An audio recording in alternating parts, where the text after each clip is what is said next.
sold my soul to the bottle. Still none of my friends have left me yet.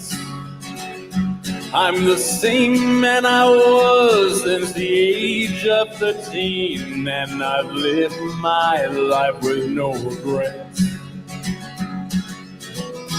If you're looking for some freedom, all it takes is 10 drinks minimum. If you're looking for rhyme or reason,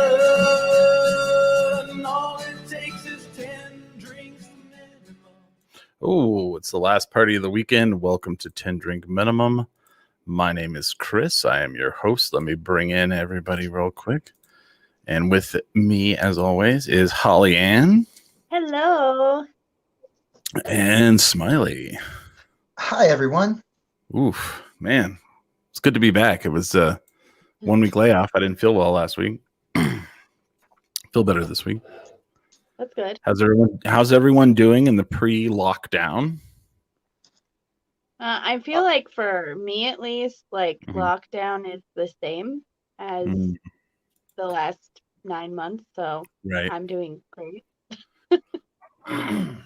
James, how are you doing? I'm doing great. The only thing I just made sure to, I don't know if laundromats are essential, so I made sure to do all my laundry this weekend.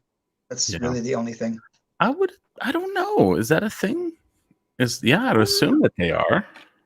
Let me see. I figured just get out of the way. There was no one there. Like everyone was already acting like lockdown. There's 2 people in the laundromat, and I went on a Saturday. I think so, but I mean, it's probably not a bad idea for at least 2 weeks. This is state by Out state. of the way. I'm looking this up. Declared as an essential business. Yes. I think also I wouldn't want my clothes tumbling around. Ooh. Update though. You know? Not essential in Nebraska. Oh, that is mean. I don't know why. That doesn't make any. It's weird. Like there's a thing. Like I typed in Google. I said, "Is the laundromat an essential business?" And they showed a map of the United States, and everywhere that it is blue, it says essential statewide. And then Nebraska, like every state is blue except for Nebraska, and it's like a light blue, which is undeclared. So maybe they just haven't defined it. They're all, I don't know. This sounds suspect. Washing your clothes. I don't know why I think they're in Nebraska. They sound like they're from the South. I don't know. I just assume everybody in Nebraska lives in the country, but that's not true. There goes the listenership in Nebraska. Damn it. Yeah, they're actually closer to Canada, so I want to think more. I mean, when you compare them to us, but yeah, I guess they're like, I would say now looking at the map, let me pull this up here. Because I used to live in Nebraska. Nebraska? Did you really? Gordon, Nebraska. Yeah. Nebraska is pretty much the middle of America. Yeah. You know? Look at it. One of my best friends is from Nebraska. Let's pull this up. Look at this. Like, no, I mean, it is almost like right in the middle. It's like it is the most middle state you could be in. Yeah. I've never thought about that. Interesting. And apparently they don't wash at the laundromat. Or it's not an essential thing. I don't know. Doesn't everyone just have a washing machine? Right. I don't know. Oh man. Hamster night. So I'm a little sleepy today because we watched like 4 movies last night. Because we couldn't sleep. That's a lot of movie watching. 4 movies. Like what time do you start at? Like 5 o'clock? Like whenever we were done with the Bareilles thing, after that ended, maybe not 4. I think it was like 3, but we fell asleep through the 3rd one. Okay. But we watched a really good movie. It's a Netflix original, and it's called The Chicago 7. And if you've never heard of the Chicago 7, that's a crazy case about people who they were protesting. Jerry and Rubin, they weren't Jerry Rubin, Abby Hoffman, Bobby Seale. And Bobby Seale was actually gagged and bound in court after he demanded the right to be heard. Be his own lawyer. He wasn't.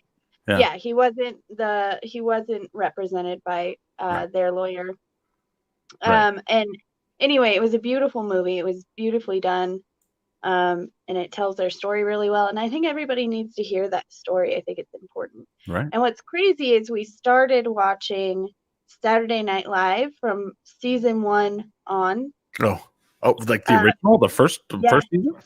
Yes. So we have the Peacock app, and they have every season of Saturday Night Live. Wow. And Jason had never heard of the Chicago 7, and we're on season 2 of Saturday Night Live, which would be 1976 into 77. And Bill Murray. There was a guest that they said, you were the last one we called. I don't know. They scrolled a bunch of names at the bottom, and it said the Chicago 7. And Jason was like, "Who's the Chicago 7?" And wow, we turned Netflix on, and it just so happened there was a movie there. So I highly recommend it. It's a great movie. Hi, Eric. Hey, from Dos Pequeños and True Consequences, Eric Carter Landine. Yes. Nice. But it's a really important case, and I think they did a movie really well. Abby Hoffman is super hilarious. Obviously it's not really him. He passed away, but I thought it was really, really, really, really good.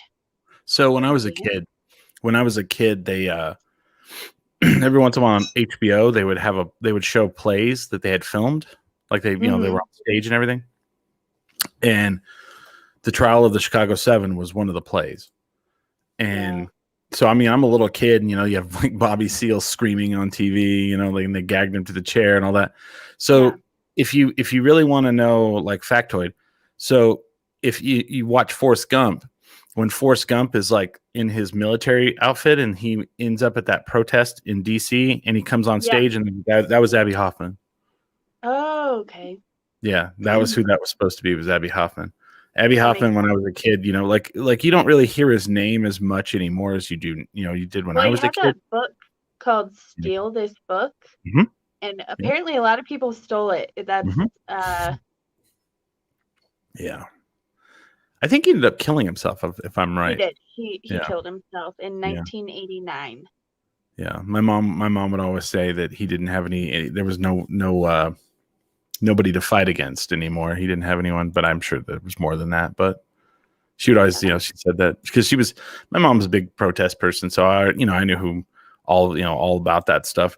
But like when I was a kid, on HBO, that show that play was always on, and and I was like, "Where's Fraggle Rock?" I was just pissed off all the time because that play was on instead of Fraggle Rock or whatever I wanted to watch. And then now as an adult, I would probably watch the play, Yeah. But yeah, I need to watch it.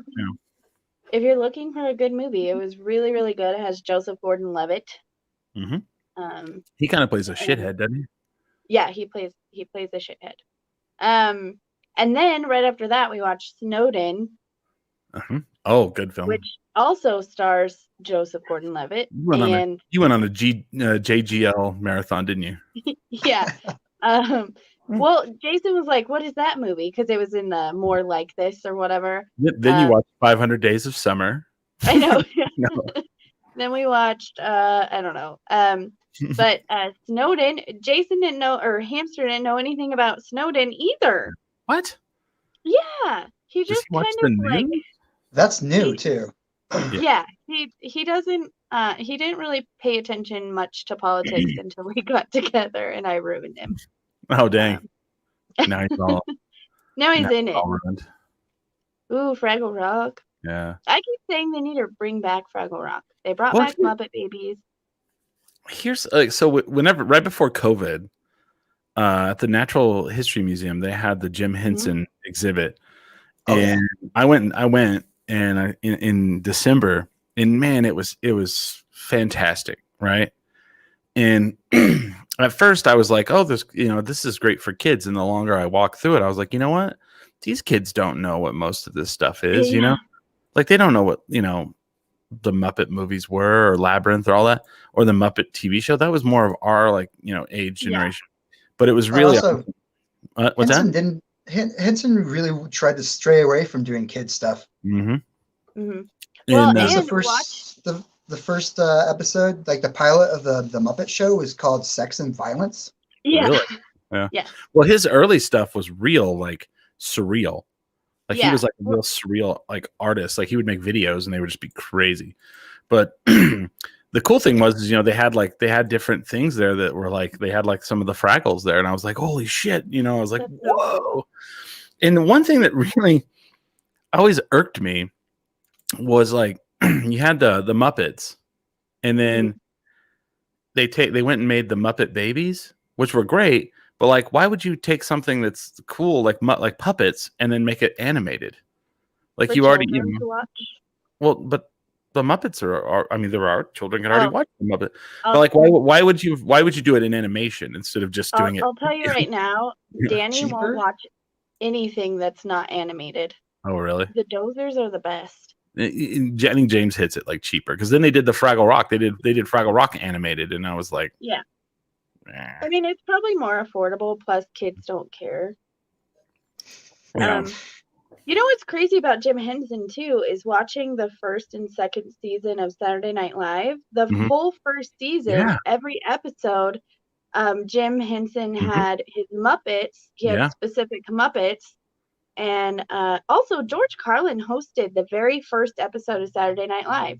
And he's high on coke. So high. You can see him like he's like grinding his teeth like when he's like doing his stuff. You're like, oh wow. Well, and Belushi is literally sweaty the entire fucking time. He's just sweaty. And you could tell when he got more money for more coke because towards the end of the second season, which is where we're at, he loses a lot of weight and he's a lot sweatier. Super sweaty. Oh, that's right. Jimmy Dean show had Rolf the dog. Like if once COVID lets up and that exhibit keeps going, people really need to see it. It's amazing. You see like the genesis of like Kermit and then how he like evolves. And he was on, I can't remember the original show, but it was he was like a side character on the when he first it's like Something in Friends, right? Yeah, like I vaguely remember it. And then like Rolf the dog. So that's the thing. The Muppets were not like a show at first. They were used in commercials. Yeah. All kinds of products. And then Rolf the dog, like they were saying, he was on the Jimmy Dean show. It had to be financed by an English company. Yeah, I think so. And then syndicated to CBS because CBS didn't want to do the production costs. Right.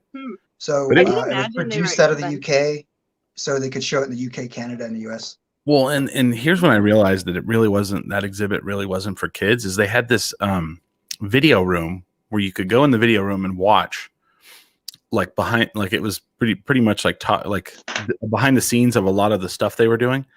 And people would bring their kids in there, and the kids would sit there for like 30 seconds and then just get up and want to run off. And the parents, you could tell, like wanted to stay. And I was like just fascinated by it because it was like a scene where you had all these Muppets in a Viking ship, and they were all Vikings, and they were all singing, and the ship was moving. So then they show the scene, and then they go behind it, and you have like 5 dudes laying on top of each other, like literally, like with their hand up, and then each one of them had a little TV, so they could see, and then they had the headset with the microphone on it, so they could sing. So they're like laying underneath on top of each other on this rolling ship. They're underneath it, and people are pushing it, like squatting and pushing it. And I was just like, wow, like, just something that looks so simple and easy is just painful. Like I was wondering, because like you'd see like it's crazy after, like they would always like do this, like they, because they had the puppet on here, and they would just like sit there and like watch a monitor and talk. And I was like, I wonder if he had like shoulder problems after a while, because I mean that was like they're constantly like this. What's that the famous one with Kermit? He's in the swamp. Rainbow Connection. Yeah, the Rainbow Connection. That's one of the like one of the interviews I read with Jim Henson. He like hated filming that because he had to be in a little underwater tank, like crap, in a freaking underwater tank as he does this whole thing. Oh, that's right. And he said he couldn't move correctly for 3 days because he was crammed in. The passion that has to go behind that. Good God. And then after a while, they because they were really innovative. They created a thing where like he could put Kermit anywhere, and then they had a radio thing, and he had like a mouth that looked like Kermit's, and he put his hand in it, and it was radio controlled. and he could be like 20 feet away, and he could sit there and like move the head and the mouth. And I bet he was grateful when that yeah. happened. And then Someone came up with that. Yeah, so they did. And so there has to be a better way. And the doozers for Fraggle Rock. I mean, if people don't like Fraggle Rock, I apologize for talking too much on it. The doozers were like, they were on a little stick, and it came out of the bottom of their feet, and they really hadn't barely any, like they would like the stick at the bottom was so you could hold it, and then it had a little knob on the bottom, and you could just literally twist it left and right, and it would like make each doozer do different things. Like they would like wave, or like their arms would move like this, or like their arms would go up. Like they just did, but the illusion was there were so many different ones that they could, whatever one they needed to move in the scene, and they weren't on camera that long. So that was kind of crazy. Yeah, I love the doozers. They're so cute. So what other movies did you watch? So we watched Snowden, Chicago 7, and then Jason started watching what was that movie he started watching? I fell asleep, so it wasn't that great. It was probably something actiony, to be honest with you. The sweet sounds of explosions. I fall asleep in action movies. I can't explain it. I hate them. I find them boring. The writing is never to my liking. So, but also we've been watching a lot of soccer. Well, it's the European break because everybody's playing in the national teams. I don't know if you guys know how that works, but I don't. Oh, so I just learned about this. It's pretty cool. I got my United glass here. Ooh. So when they're playing in the national games, what happens is, like, let's say there's an American playing in Ireland. You go back and you might be asked to play for your national team, which means whatever country of origin you're from, you go and play on that team. So, like, Ronaldo is playing for Spain right now, their national team, and he, Dan, not even gonna. No. But so Ronaldo, he's in Spain right now, and he missed like basically the easiest goal that you could possibly get. No one was in it. National team. Yeah, he just literally like it's a give you goal, like here, and he missed it. But the funniest thing that has come out of soccer this week is Gunnersaurus, which is the great name. Huh? Great name. Gunnersaurus is a mascot for Arsenal, and he's a little dinosaur, and he like shoots a cannon. Well, he had to be laid off because of COVID. No. And so a bunch of the bigger teams had pitched in their salary to keep people afloat, and this asshole that I'm not even going to mention his name. Yeah, there he is. Not even going to mention his name, but he would not pitch in for these people to stay. But then he decided to pay for Gunnersaurus to come back, and today he's back. Oh, okay. So take that as you will. But Gunnersaurus is back. And like 6 Liverpool. So obviously I'm a Liverpool fan. 6 Liverpool players of our 11 starting team, which is a big chunk of that. They all are either injured, and then Salah, he got COVID-19, and he was like our last hope. Like they all have songs written about them, and they are out for a while. Dang. So I don't know how our season is going to go. So there's your weekly soccer update. Sounds like your season's going to be shit. Yeah, we're freaking out over here. That's poop. No good. Sorry about that. Yeah, it's all right. It's all right. It's okay. I found the sleeper hit show of the second half of COVID-19. Ooh, what is it? It's going to be the new rage. I mean, people like, have you ever watched the Great British Baking Show? Yes. You love it? Yes. Okay. Have you ever watched Forged in Fire? Yes. Yes. Do you love it? Love it. Okay. Surprisingly love it. I randomly watched it one time and I was like, I can't stop watching now. Right? You're like, look at this guy's tang. That's too short. And people are like, what are you talking about?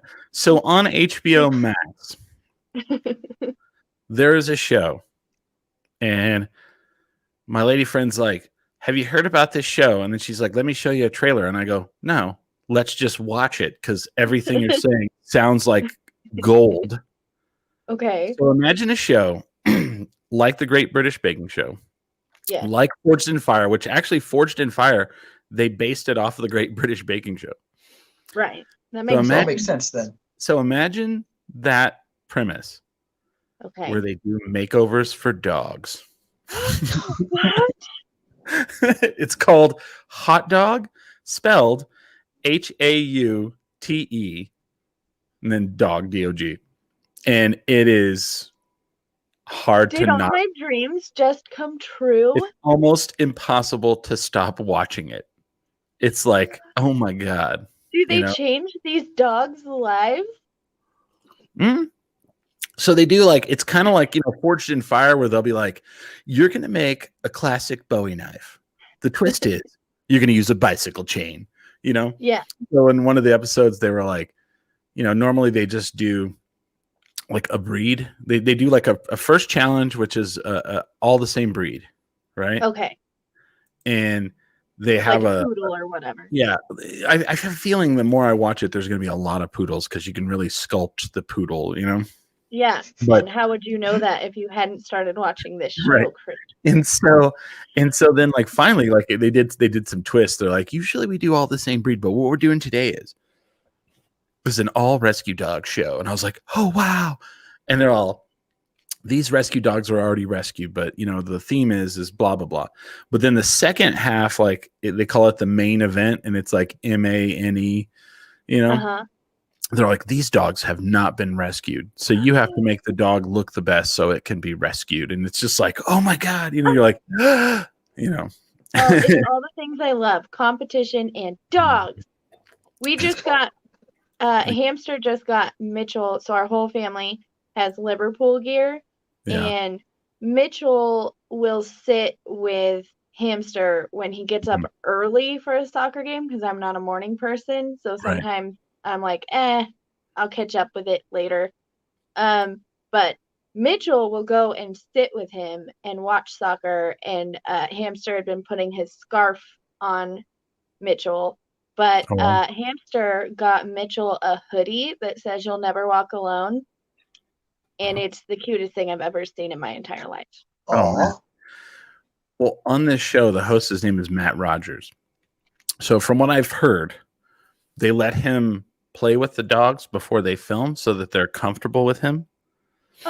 And this one episode, there was the rescue dog, and they bring him out and they'll wash him, and and they have these stations behind him. And this one black dog was just freaking out.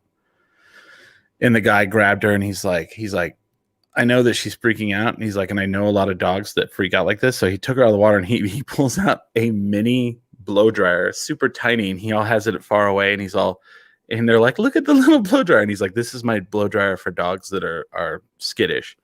And then he just held her with his arm around her so she was safe. And then he did the little thing.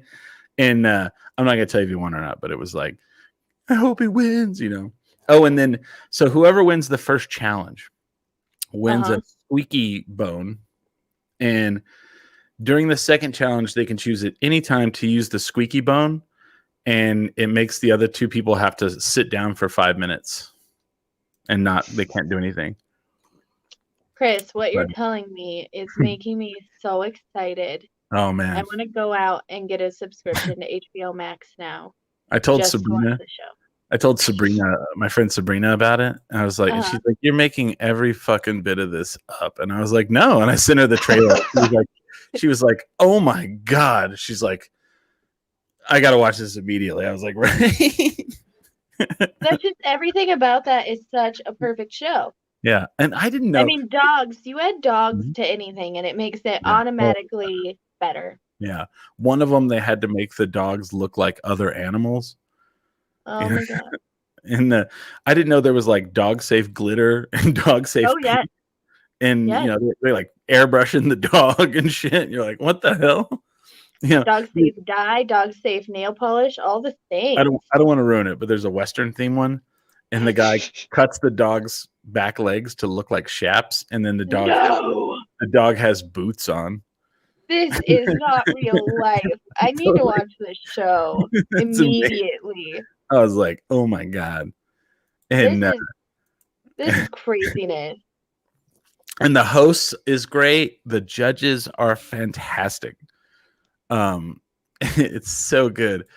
The one judge, she's a celebrity. I can't think of. Let's see. What are their names? She created a show on HBO. Stylist Jess Rona and actor comedian Robin Thede. Do you know her? I don't. She is she's like, her big shtick on this show is like, she's really funny. And they change her like look every show, like her hair, whatever, like every episode she looks like, there was a time I thought it was a different person. Let me bring it up. I want this job. I want a job on that show. Yeah. That's her. But like, she always looks different. And every episode, whatever dog they bring out, she's like, I want one of these dogs. And I just laughed. Whatever Ming Chen, like, you know anything about podcasting, sir? I'm just kidding. It's called podcasting. Have you heard of it? Have you heard of it? It's all the rage in the COVIDs. Speaking of dogs, so last week Christopher was sick, and on Monday I wanted to make sure he was okay, and Mitchell was being cute, and nobody on the planet enjoys pictures of Mitchell except for Christopher. I do. You enjoy, like, Chris he gets legitimately excited. So I sent Chris like the cutest picture ever of my dog, and he got so excited. Nobody else in my life, like, if I send people pictures of Mitchell, they think I'm crazy. Hi, Debbie. Hi, Debbie. Well, so like at my old job, they knew if I was looking at a cute picture of a dog, because I'd be like, oh, that's my noise. So when I was watching Hot Dog on Saturday night, I was like, every other moment, I was like, oh, constantly. That was like the noise, and like my neighbors were probably like, what is going on down there? Those are the weirdest sex noises I've ever heard. Right. They're like, look at this dog who now looks like a panda, and I'm all, oh. And I'm like, look at her, and then the dog would look sad, and I'm like, no, don't be sad. I tried to talk Hamster into us getting a new puppy because I have puppy fever so bad. Not that Mitchell does not, fill my dog love tank up, but if I could have it my way, I would have 30 dogs running around my house at all times. And Hamster said a big hell no to that, because I convinced Hamster to let me keep 2 of the kittens that our cat had. Yeah. So now we're up to a lizard and 3 cats and a dog. So yeah, he said, hell no. So did you? Okay. So those chickens were kind of a godsend, huh? Yeah. I have something to talk about. I forgot about this. So do you guys watch The Mandalorian? I don't want to do any spoilers, but there's... Yes, I do. So you don't watch it at all? What? I don't have Disney. Oh, okay. Man. Oh. Once season's I'll over... give you a password. Jesus. Right. I was going to say, once season's two's over, get it for like a week and then burn through them. It's fantastic. Oh, I'm down with that. I'm currently on the Shudder channel as my month subscription for free. So did you see the Baby Yoda is like everywhere and people love him, but did you see that they tried to cancel him the other day? Did you see that? No. Who tried to cancel my Baby Yoda? You didn't hear about that? So are you not caught up, Holly? I'm caught up, but I don't understand. They tried to cancel. Oh, you mean like in the episode? No. Cancel culture. Oh. So this isn't any kind of spoiler. So there's an episode, the episode that aired last week. Yeah. In the quest to do what they're doing, they are tasked to take this frog lady Oh yeah. to another planet so that she can have her eggs fertilized by her mate. Husband. And they're the last two of their kind. Well, the eggs are in this big like jar that is like a backpack. And they keep putting the backpack down, and the baby Yoda will take the top off and he'll eat the eggs. He's eating the eggs out of the thing. Yeah. Well, in essence, if you've grown up on any kind of farm, they're unfertilized eggs. It's the same thing that you or I goes to the grocery store and eats. They're unfertilized eggs. But people are like, cute. I can't believe the baby Yoda was eating these eggs for this race that is going to be wiped out. First of all, it's a fictional show. Yeah, he's a baby. It's a fictionalized program, and he's a baby. He doesn't know anything. Cancel Mando. First of all, he didn't tell Frog Lady. He stops the baby over and over. He does, but he doesn't prevent him from doing it anymore. He does in the next one. Well, yeah, but you know what I'm saying is like, come on. Yeah. Like, you're gonna blame a baby Yoda. Right. That just sounds hilarious. It is pretty funny. I laughed when you said it. I was like, that's awesome. I don't even call it Mandalorian. People legitimately got angry. Oh my god! Like, are you fucking kidding me on this? And that's why I don't like vegans. It's okay to eat eggs. It's an unfertilized egg, you know. It's a freaking egg. Yeah. It's my favorite form of protein. Yeah. But it was really funny. Oh, go ahead. Even if it was like a full baby creature, okay, it's fiction. Like, it's not like he's savagely eating human children on, you know, and it's fiction. Also, he's a baby. Well, it was like he was sneaking deviled eggs like I did at Easter. You know? Right. I'm seeing it in my mind's eye, and it just sounds so cute and hilarious. It's amazing, yeah. And one of my favorite things is like I watch a lot of I don't know why, like I watch a lot of things with closed captioning, and man, I've really been noticing a lot of like really funny things in the closed captioning now. So in the episode this week, you know, the frog lady is they get off the ship, and she like makes a noise, and it goes.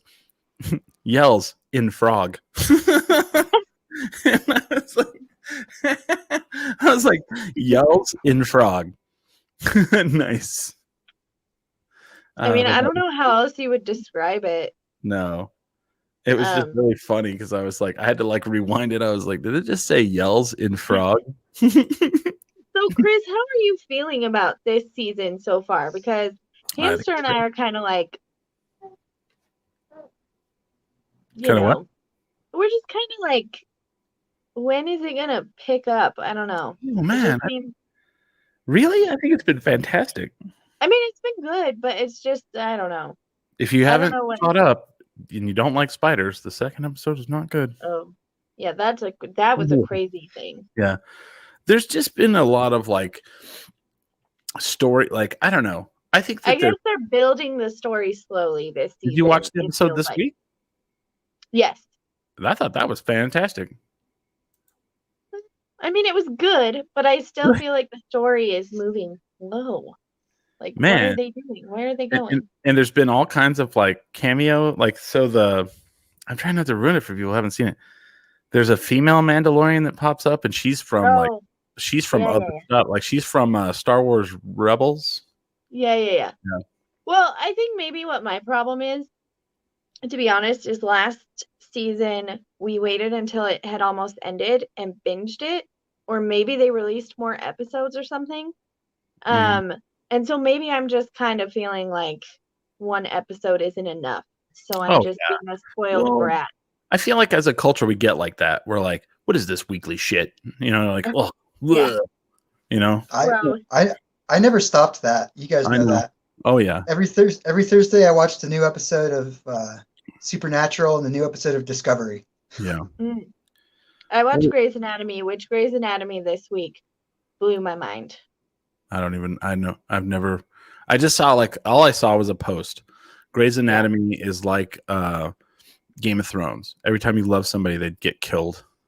And that's all I know. So this season, though, I think it's really cool because they're representing the healthcare workers, and they started this nice. season in April of 2020, where Mhm. you see what these doctors have had to go through Oh yeah, this whole time, and that's cool. they go through like a PPE shortage and all Uh-huh. that stuff. So it was very heart-wrenching. Oh, that's pretty cool though that they've like, let's address that. And it was the first television show since COVID where I haven't been like, why aren't they wearing masks? Mhm. Because they're wearing masks. Oh And yeah, why yeah, are you in yeah. a crowded elevator right now? Why are Well, you so close? that's an interesting fact or interesting thing because like, so tomorrow for people who don't live in New Mexico, they've issued another shelter in place for the next 2 weeks we're going to be on 100% lockdown. Yeah. Only essential businesses, laundromats apparently, grocery stores and such. I have a medical pass. But I don't know if you guys saw this. There's one industry they told that they didn't have to close down. Liquor stores. No, they're fine. They're fine. Oh, good. But the movie industry, Oh, hot damn. yeah, they don't have to shut down here. Nice. But like, and I brought that up, and I was like, well, that's kind of odd. And then someone corrected me. They're like, actually, someone showed them like what they have to do, and it's pretty intense. Yeah. It's crazy. They all have like their little pods that they have to stay in. Yeah. You can't cross contaminate between other pods. So that's good. And like, I'm not saying people need to go to work for my entertainment, but like for people's mental health, we still have to have stuff. I mean, we're running out of stuff. Yeah. I mean, once Hot Dog is out, I don't have any more episodes. I don't know what I'm going to do. I am out of true crime things to watch. Yeah. And I blew through True Consequences. So Wow. I am tapped out of the true crime. Did you already do the Billy the Kid one? No. Oh, he did a new Billy one. the Kid one? Yeah, he just put it out. Oh, I haven't listened to that. I try to save it for Mondays. Mondays are my me time day now. Mm-hmm. So nice. But yeah, so I have been in my true crime groups just trying to solve murders. Yeah. Nice. But we had a crazy true crime happen this week in Las Vegas, New Mexico. Really? And yes. And I think this could start a pretty good discussion. Okay. So about a week ago, or maybe this week, I don't know, a few days ago, whatever, it's COVID. I don't know what the days are anymore. A guy murdered his girlfriend and her grandpa and live streamed it. Wow. In Las Vegas? Is this a kid that like they went and found him and he has like no remorse? He doesn't give a shit about it? Well, that's kind of hard to say. So here's why I'm even bringing this up. And like, one, I think it's important to talk about like, why would anybody watch that? No. Also, there are people that are like requesting the video. I guess people screen recorded it. And so after Facebook took it down, like they should have. Yeah. There are sick individuals out there who want to watch this. And I think we have to remember. It's a good thing someone recorded it. Yeah. I think it's important to remember with things like that, these people have a family, these people have friends, these people have, I mean, just imagine.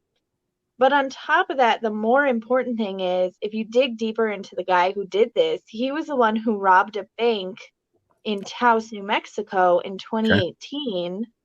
And his mom said that not that she was excusing the bank robbery, but she wanted people to pay attention because her son suffered a grand mal seizure, was in a coma. When he woke up, he was more aggressive. His brain was, he wasn't himself. And she kept trying to tell people, and the cops kept telling her that there was nothing they can do because the way the laws are set up here in New Mexico, you can't commit somebody against their will, and obviously you don't want cops like arresting somebody for nothing. You know what I mean? Oh yeah.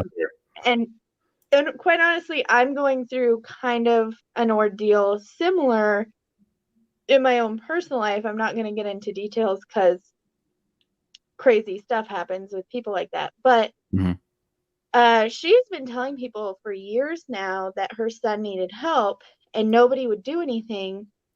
So get this, he went and bought a gun, and he had said he had bought the gun to kill his niece and nephew, and instead ended up at his girlfriend's house. He makes outrageous claims about why he did it and all this stuff. You can tell he's mentally unstable. So, like, when are we going to have that discussion? Because as somebody who has been dealing with this the last few months of, like, trying to get help for a situation where you're worried about somebody's mental stability, like, don't you think we should prevent these kinds of things from happening instead of just waiting until somebody live streams a murder? Right. You know, it's crazy. But live streaming murders apparently is a big thing now. Well, there's a movie that's out, or it's coming out. I saw the preview for it, where it's about a guy who's like a Uber or Lyft driver, and he picks people up and he live streams killing them. It's crazy.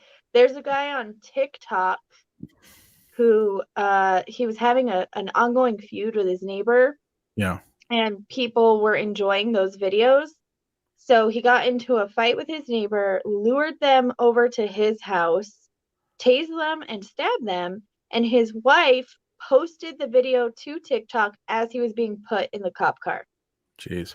Like, do you guys think this is where our culture is going? And Oh yeah. You know, definitely. I think it's always been there. I don't think it's really changed. I mean, I think now it's easier to do it. People want to be famous. They want to be like quick famous. They don't want to work for it. They don't want to actually get out. They don't want to have to go to auditions. They don't want to have to be a good singer or play in a band or practice. They just want to be quick famous, you know? Right. And I mean, go ahead. Well, now and plus they have their keepsakes last forever when everyone gets to see it. They don't have to like keep something to remember it by. It's always there. It's on the internet. That's true. Right. But yeah. If I remember that time I killed someone, I can look it up right now. Yeah. I mean, you know, when I was growing up. Oh, sorry. Go ahead, Chris. No, go for it. Oh, I was just saying that I can't tell you the number of times, because I'm into true crime stuff, that I will accidentally happen upon a video I don't want to see. Because, again, I'm going to reiterate, just because you're a true crime fan doesn't mean you want to see something happening. And I will see like a video that like the title doesn't say that it's like an actual, those are what we used to call snuff films. And you used to have to like order them, and they would come to you in a VHS, you know? You couldn't order them. You had to go buy them in the underground somewhere. Well, like, you know, I obviously never bought them, but you know, I'm saying somehow you would procure them. Like Faces of Death. Yeah. Yeah. And I think it's kind of weird that now there's just snuff films on YouTube and you don't even know what you're clicking on. Yeah. Well, they had those in my my EMT classes. Yeah. We go through them like frame by frame so you can see exactly what happens when someone gets shot in the head. Yeah. And be able to click, and you see right here how their eyes puff out slightly and then go back in. What's happening right there? And you're like, okay, and you're taking notes. Jesus. Wow. And you see right here, at this point, his entire brain has liquefied, and so is the soft palate on top of his mouth. And then 2 more clicks, and now his brain is literally falling out of his mouth. And you're like, gross. Cool. Oh, God. I don't know if Eric is still on, Eric Carter Lending, but he posted a thing. So he hosts the show, you know, the podcast True Consequences. Yeah. And so his brother was murdered, and they never caught the killer, or they never arrested him. Right. And someone one of the days for one of his episodes posted underneath boring. Ugh. And he was like, I'm sorry that this case where someone was killed isn't entertaining. And like he went off on a thing, you know, I'm paraphrasing what he said, but it's like I get the true crime, you know, like infatuation by people. Yeah. But you have to remember that someone died, or many people died. This is someone's family. This is Yeah, You and know, don't be like, oh, this is a boring story. No, this is a story. Like if people like him, they're actually telling a story not to so much entertain as they're trying to like bring awareness. educate, bring awareness, or maybe even help catch who did it. Yeah. It'd be like boring. And so, do Ugh. I think this is the way we're going? Yeah, absolutely. Because we're getting desensitized to things. Like when I was a kid, if you wanted to be a rock star, you and your friends got in a garage and you, like Dave Grohl said, you work your ass off and you suck for a real long time. And maybe you make it, maybe you don't. Depends on how hard you work. Now you go wait in line so you can be in front of a judge on TV. That's how it works. It's just, it's the same thing with comedy. It's like you have to suck for a long time, and now you have people who, they post their comedy on TikTok now and get bajillions of followers. And it's like quick, and there's no work for it. And so you have these people that are like, well, I'm not funny, or I can't play music. What could I do? Well, I could, do something notorious and then be famous for being notorious. I don't know. But that's been around for a long, long time. Yeah. I just think it's I don't know. I'm begging people, like, if you see something like that, don't screen record it. Just imagine that that's your sister or your best friend or your wife or whatever, and think about, just if you have video of that live stream, like, please delete it off your phone. Let me ask you this. Have you seen the movie Highwayman on Netflix? Yeah, it's a brilliant movie. But that goes to tell you that, like, this has been around for a long time. Oh, yeah, when they were, like, grabbing at the bodies and taking pictures of them. Yeah. Do you know what it's about, James? I don't. So it's about the two guys that caught Bonnie and Clyde. And okay, it's fantastic. Like, I kind of skipped it, and I was at my parents' house, and my dad was like, you haven't seen this? I was like, no. And he's like, let's watch it. And I was like, okay. And then I was riveted. It's fantastic. It's Kevin Costner and Woody Harrelson. Yeah. And at the time, the governor had banished the Texas Rangers. And so they couldn't catch Bonnie and Clyde. They couldn't catch them because people were protecting them. Like they were like Robin Hood, because it was the Depression, and they were giving away money. And so people didn't care if they killed people. People didn't care if they robbed banks, because they gave the money to poor people. Yeah. And but they started getting more famous, and they were killing cops. Like a cop would pull them over, and they just get out of the car and just mow them down with a machine gun. Yeah. And so they sent these two guys. They sent these two Texas Rangers after them, because they were retired, but they were the two guys that, like, they knew they were going to hunt them till they were going to hunt them down like they were animal and kill them. Yeah. They knew that that's what they were going to do, and that's what they did. And then once they killed them, like, people were like scrambling. This is in like the 30s, and people were like scrambling to take pictures with the bodies and, like, trying to touch them in the car so they could say they touched them. It's crazy. There you go. Yeah. And I think that last scene was shot so brilliantly. I don't think I'm spoiling anything by saying that, Bonnie and Clyde died. Yeah. And they decided to parade them. They toured that car around. Yeah. The United States. But with their bodies in the car, they paraded it down the street and allowed people to just grab at them and gawk at them, didn't cover anything. No. And at the end of the day, even though they were, criminals and highly wanted and stuff like that, they were still human beings that deserved respect.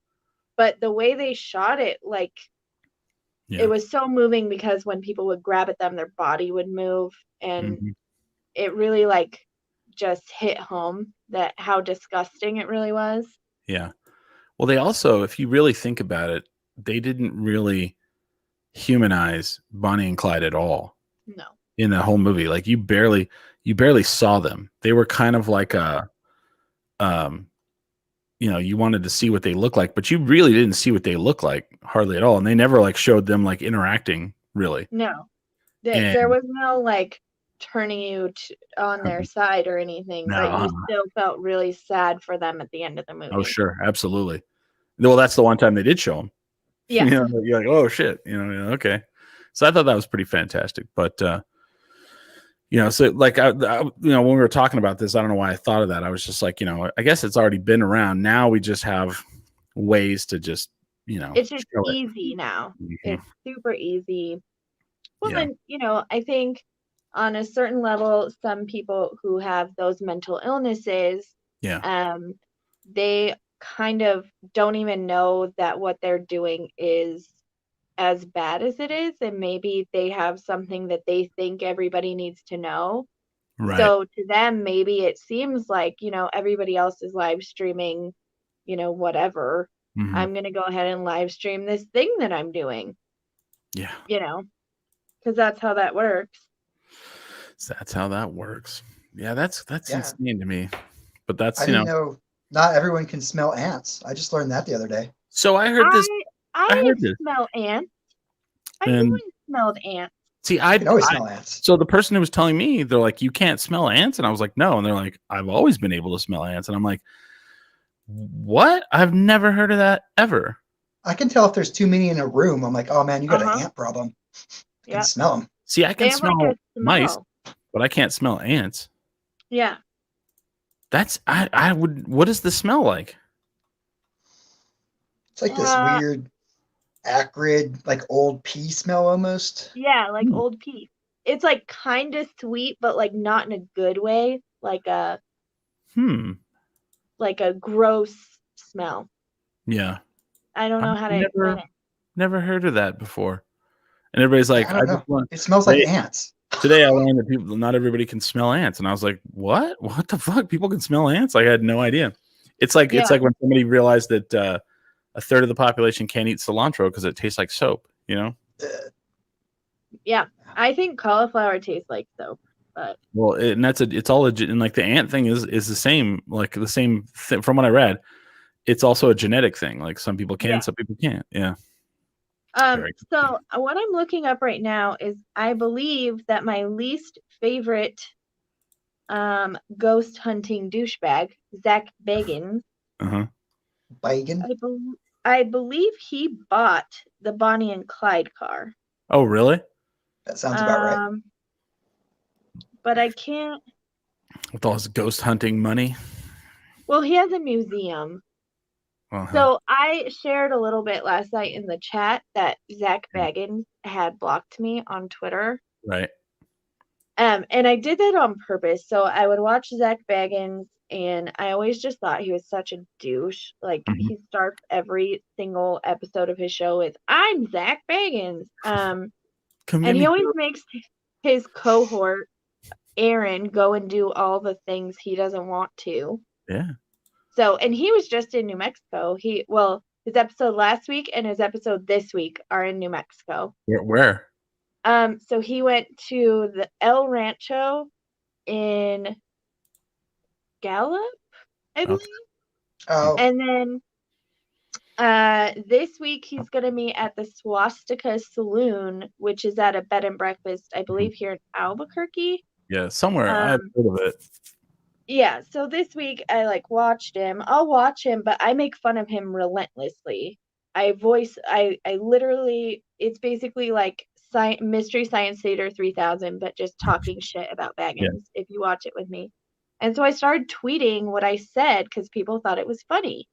And I made fun of his asthma because he opened up a museum of whatever haunted things.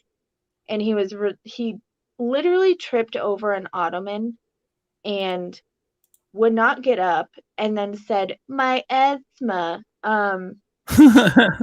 He ripped his sequin shirt. Yeah, no, he worse than sequin. It's like he wears like Ed Hardy bullshit or Affliction or whatever. I don't know. He wears sequin jeans too. Yeah. But I tweeted about how much I hate him and like how mean he is to Aaron, and he makes Aaron like sleep by himself, and he blames his asthma on why he can't sleep places and stuff. Yeah. And that motherfucker blocked me. After 2 weeks of relentless tweets, he blocked me. You mean his assistant blocked you? Probably. Yeah. I don't think he's. I don't know. His assistant probably was like, "What the fuck?" I don't know. It helps. It makes me feel better if I think Zach Baggins cried and had an asthma attack. That I can. So we're at the end of the first hour here. Do you guys have anything to promote? I guess you don't. Nobody does, right? I do. Okay. I made an Instagram for my resin. Ooh. So you can find me on Instagram at Hollies_tiny_things. And it has a raccoon logo that Hamster made for me. And you can see the things I make. Nice. James, you got anything? Just the usual stuff. I mean, look for me, Midnight Texas on Hulu or Daybreak on Netflix. Oh, my friend's going to be on The Weakest Link tomorrow. What? That's first of all, that show's still around. Mm-hmm. I guess tomorrow on NBC, my friend Anna is one of the contestants, so I'll be watching that. I didn't know that was still around. I had no idea. By Jane Lynch now. Oh, really? It's not that mean, like English lady. Goodbye. So next Saturday, we have a show next Saturday. What time did I say? Do you guys remember? 3, I think. 3? Okay. 3? So I don't think said. we're going to be able to do it in person. I thought we were, but I don't think we are. But next Thursday, way off. Next Saturday at 3, we are going to have Silas Sims from Bell's Brewery. He's going to be on, and just some factoids about Bell's Brewing right now. So Bell's Brewing is based out of Michigan. It's near Kalamazoo. They've been voted this year, 2020, the #1 brewery in the United States by the American Home Brewers Association. I believe this one, I'm not totally sure, but they won #1 beer in the United States, the Two Hearted Ale. Won #1 by the American Home Brewers Association. The thing I'm not sure, I think that's 5 years in a row. The #1 beer in the United States. Yeah. They also had, I can't remember the name of the second beer, but they had 2 beers in the top 10, and they were the only one who had 2 beers. So we're going to have Silas Sims. Also, they have a couple of beers that are completely non-GMO, and they're working towards completely becoming fully non-GMO. But here's why we're having them on. So you can buy Bell's Brewing beer here in New Mexico, and they're doing a thing which is, I think, really important right now. So they're raising money for New Mexico food banks. So they're going to put $5,200 towards the storehouse, which is actually like 3 blocks or, about 5 blocks that way from my house. Storehouse. Wow. They're going to give $1,200 to, let me see if I can pronounce this place. I'm from New Mexico, but I still have problems with stuff like that. Let me pull it up here. Where did I stick that at? Is this the right one? Oh, so they're going to give $1,600 to the Food Depot, which is in Santa Fe. Mm-hmm. And then what is the other one? Casa de Peregrinos in Las Cruces, they're going to give $1,200 to. So how can other people help out, do you ask?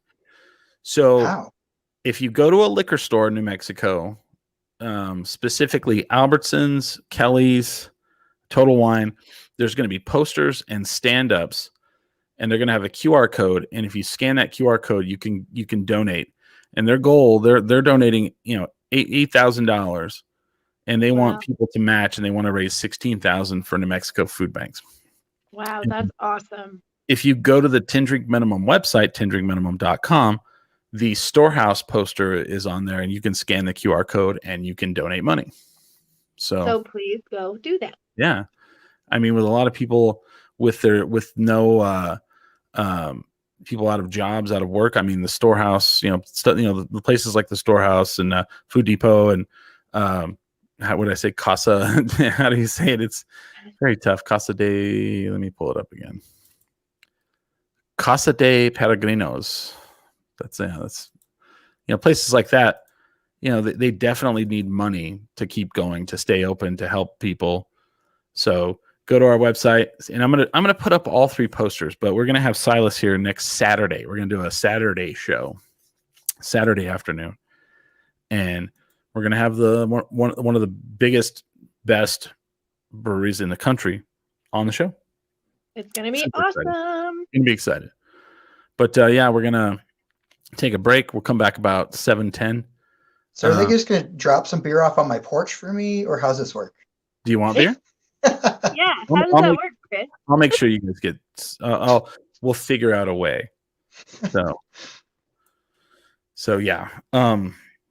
But definitely, we definitely drink. We do the show. Oh, check us out on Facebook. Add us on Facebook. Add us on Instagram. All the social media. If you go onto our website to go donate, be sure to click through and add us on all the social media. We'll definitely be drinking with Silas with some bells. You guys should as well. But always remember, never get too drunk. Get too drunk to jerk. The jerk. 10 drink minimum. .com.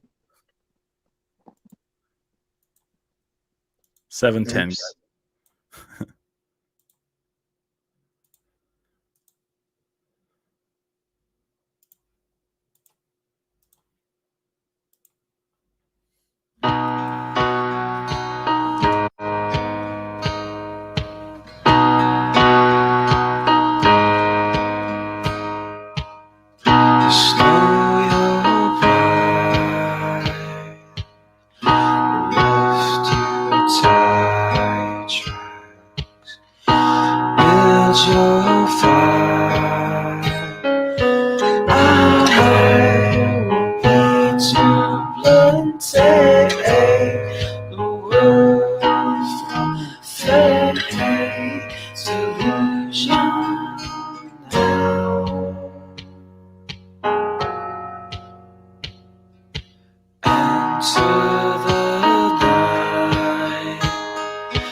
town.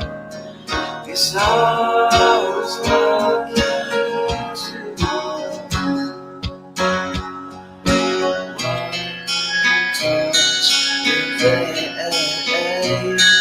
Oh, sweet thing has come and come again.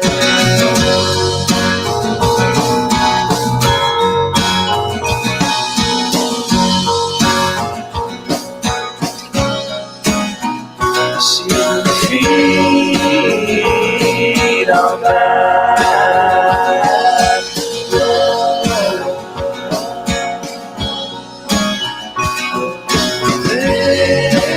visions of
to someplace new.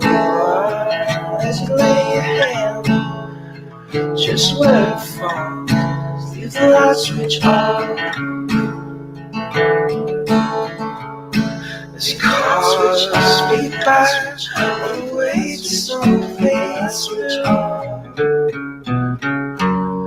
The heart switch on, speed by on the way to someplace switch on. Light switch on, light switch on, light switch on, light switch on.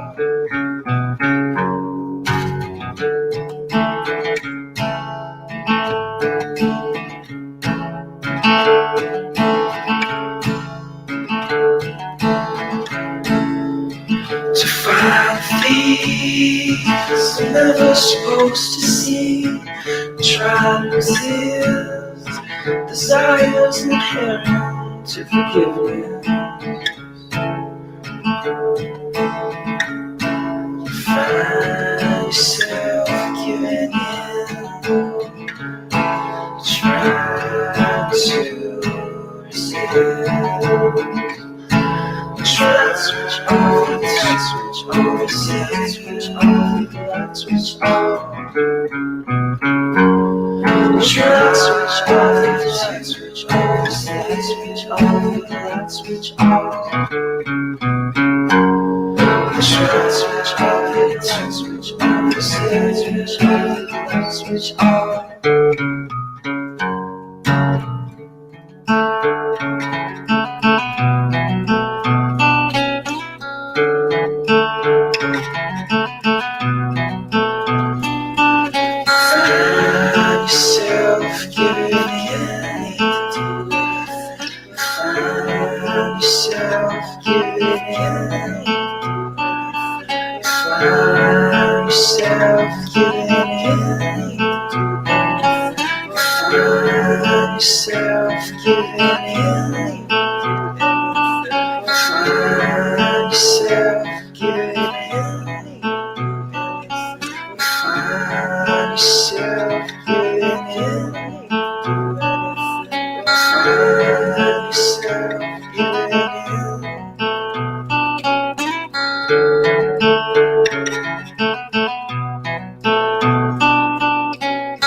sold my soul to the bottle.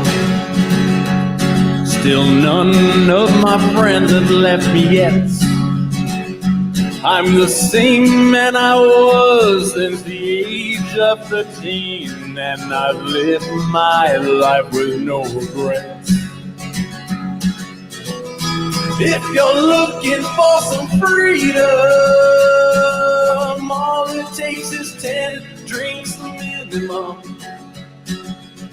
If you're looking for rhyme or reason, all it takes is 10 drinks minimum.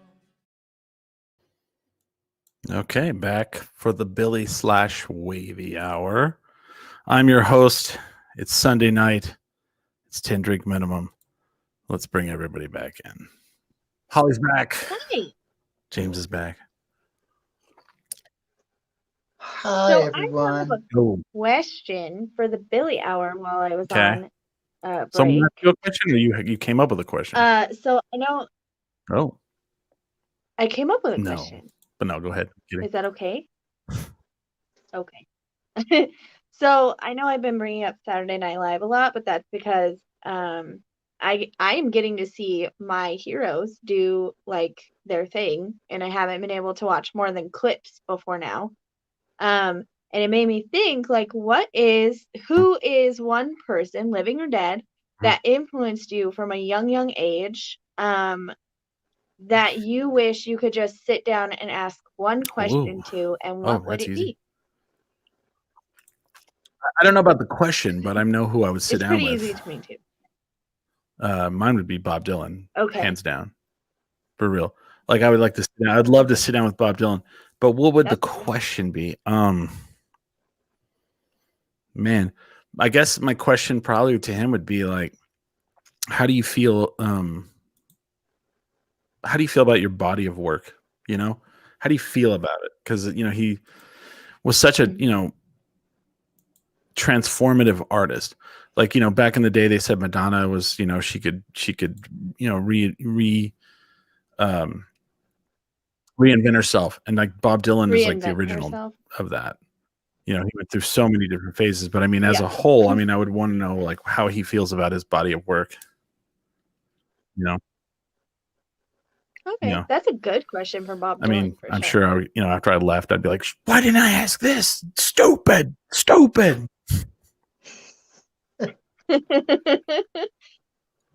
James. Geez, I don't know. I mean, honestly, the most influential person in my life is my brother. I could ask him whatever I want all the time. That's so cute. Yeah. I mean, he really is. Like, so I'm like, what would I ask him? I don't know. I call him up all the time. Or he'll call me out. He'll be like, hey, James. Yeah, stop talking about your work. No one wants to hear that. And I'm like, oh, thanks. You're right. Nobody gives a fuck. Oh, shit. You're right, man. If you're going to say something, make sure it's something that everyone wants to hear. And I'm like, on it, Matt. Thanks. I want to talk about me for a while. And he's like, well, no one fucking cares about you. Good call. You dumb motherfucker. So he's taught me a lot. So Holly, I mean, I guess who then for you? For me, I think my love and adoration for Gilda Radner has been reignited, and I've actually gotten to the point, like, getting to actually see like a lot of her smaller bits that I had never seen from the first season. Instead of just the famous ones. Yeah, so she does a lot of things where she's like super vulnerable without people even really knowing it. Until she came out with her autobiography, we didn't realize that she actually didn't have a drug problem. She had an eating disorder, and a lot of her smaller bits are vulnerable without people even knowing it at the time, where she's like, she makes fun of herself for how much she's trying to diet, but she eats on her way back to her office and all this stuff. And I think my number one question to her would be like, how does she feel about those moments? And would she have handled them differently? Like, did she feel like it was helping her? Was it catharsis, or does she think it made it worse? because I do that a lot in my comedy as well. But I fell in love with her all over again, and I think it's another. I agree with you that like I would probably walk away from that conversation and have 10 million questions for her. So dumb. But she died of ovarian cancer as well, and so we also, I had ovarian cancer, and what I did find out in, researching her is that she really started the discussion on that we needed earlier diagnosis and research and all that stuff. Right. And I think I can't remember his name right now, the love of her life. Gene Wilder. Gene Wilder, thank you. Gene Wilder really continued that after she passed away. Yeah. So of course now I'm like obsessed, and I need to read her autobiography and all kinds of stuff. But she really was brilliant. Her and Jane Curtin, I don't know how they did it, but they're my heroes for sure. Well, and you got to wonder too, like what was her relationship like with Gene Wilder? I mean, I've never dated, so when you're doing something where you like perform and you know, I've never dated someone who also does something like that. Yeah. So also being like with somebody who's also super funny. Yeah. And you're super funny. I just wonder like. So she dated Belushi. It's no secret. She dated Belushi. Right. She dated, I don't know. She said one time that watching. Yeah, she dated Dan Aykroyd. She one time said that she had a hard time watching Ghostbusters. Yeah. She said one time that watching Ghostbusters was hard for her because it was a movie filled with her exes. That's gonna be terrible. That's gonna be awful. Yeah. No.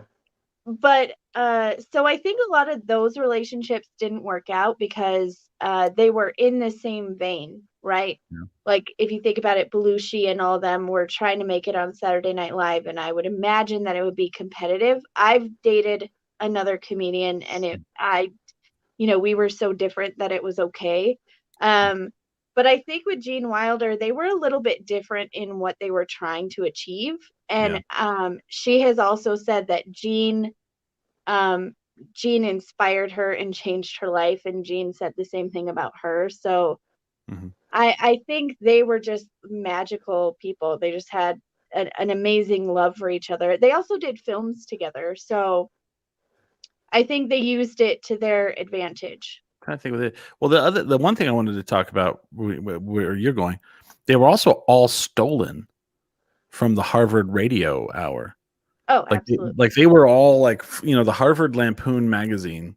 Oh yeah. Had a radio show called the Harvard Lampoon Hour, and they were all on it. Like Chevy Chase, her, a bunch of them, Dan Aykroyd.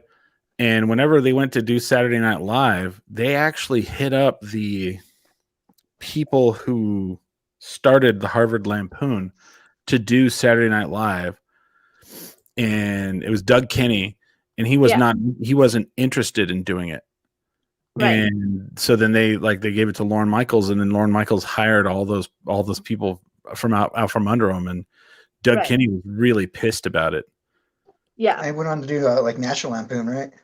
Yeah. Well, I'm sorry. They got stolen from National Lampoon. Okay, the guys were from Harvard Lampoon and that started National Lampoon, and then they started the National Lampoon Hour, and on radio. And there's a documentary, you can watch it on Amazon Prime about it. And then they made a movie. And there was a movie about it too. About Doug Kinney. What is it called? Like Drunk, Stupid, and Dead or something. Oh yeah. Drunk, Stupid, and Nearly Dead or something. Yeah, no, dead because he died. Yeah, but I think it's called or something. Let me see. It's Will Forte? Mm-hmm. Yeah, Stupid. And both of them were good though. Yeah. I liked them. But it was But yeah, I think I really look up to Gilda and Jane, especially because if you read anything about those early years, Chevy Chase was absolutely terrible to work with. Shitbag. Yeah. Yeah. And he's gone. I think by the 3rd season, he's out of there. He was gone after the 1st season. Oh yeah, 2nd season, Jane Curtin takes over Weekend Update. And Bill Murray took his place. And then when he hosted, Bill Murray punched him in the face. Oh, I haven't gotten there yet. But I don't know. You can tell after Chevy leaves that the environment changes a lot for the women. If you notice, the sketches are less demeaning, I guess, and they were involved more, and you could tell that the women felt more comfortable to have more control over what they were in and what they said. So I really just, I can't imagine the amount of permission those women had to ask to do a lot of the bits that they did. I just read a new thing where I think it was Christmas Vacation. It was one of the vacation movies. A director just like walked off set because he couldn't handle Chevy Chase anymore. I can't imagine. Like he's one of those people that, like, whenever I was growing up, he was very beloved, and now you look back on him as like, ugh, what a shitbag. You know, nobody that has ever worked with him has anything good to say about him. Did you see the Comedy Central roast of Chevy Chase? Yeah, like hardly anybody showed up. Like that was pretty good. They had some mean things to say about him. He's just there all shaking his head all. Yeah, but it was like a bunch, like Mark Maron's there. And it was all these people that were not his peers because no one would show up. None of them would roast him. They were just like, fuck this guy. That's my favorite. My favorite line from that was, here we go, everyone. Chevy Chase, living proof you can literally snort the funny out of someone. Ooh. That is a good one. That is a good one. I have rediscovered one of my favorite bits, which is land shark. When I was a kid, my dad used to land shark me, and he would like grab me and tickle me and say he was land shark. I'm just a dolphin. Candygram. Are you that shark? No, I'm just a dolphin. Well, and that bit originated as them making fun of Jaws 2. And then it kept going and got more and more ridiculous. It's great. I'm just a dolphin. Did you know the cheeseburger? Cheeseburger. Do you know where that came from? That's a real place in Chicago, and I have been there because that is one of my favorite things. His parents owned it. Yeah. Yeah. I was like, that's crazy. But I got to go to there, and it was great. I almost cried. Two Pepsi. Yeah. Was it Belushi's parents' place or something? It was somebody, like I was reading about, because like they're making a documentary about him, or they made a documentary about him. Oh, good.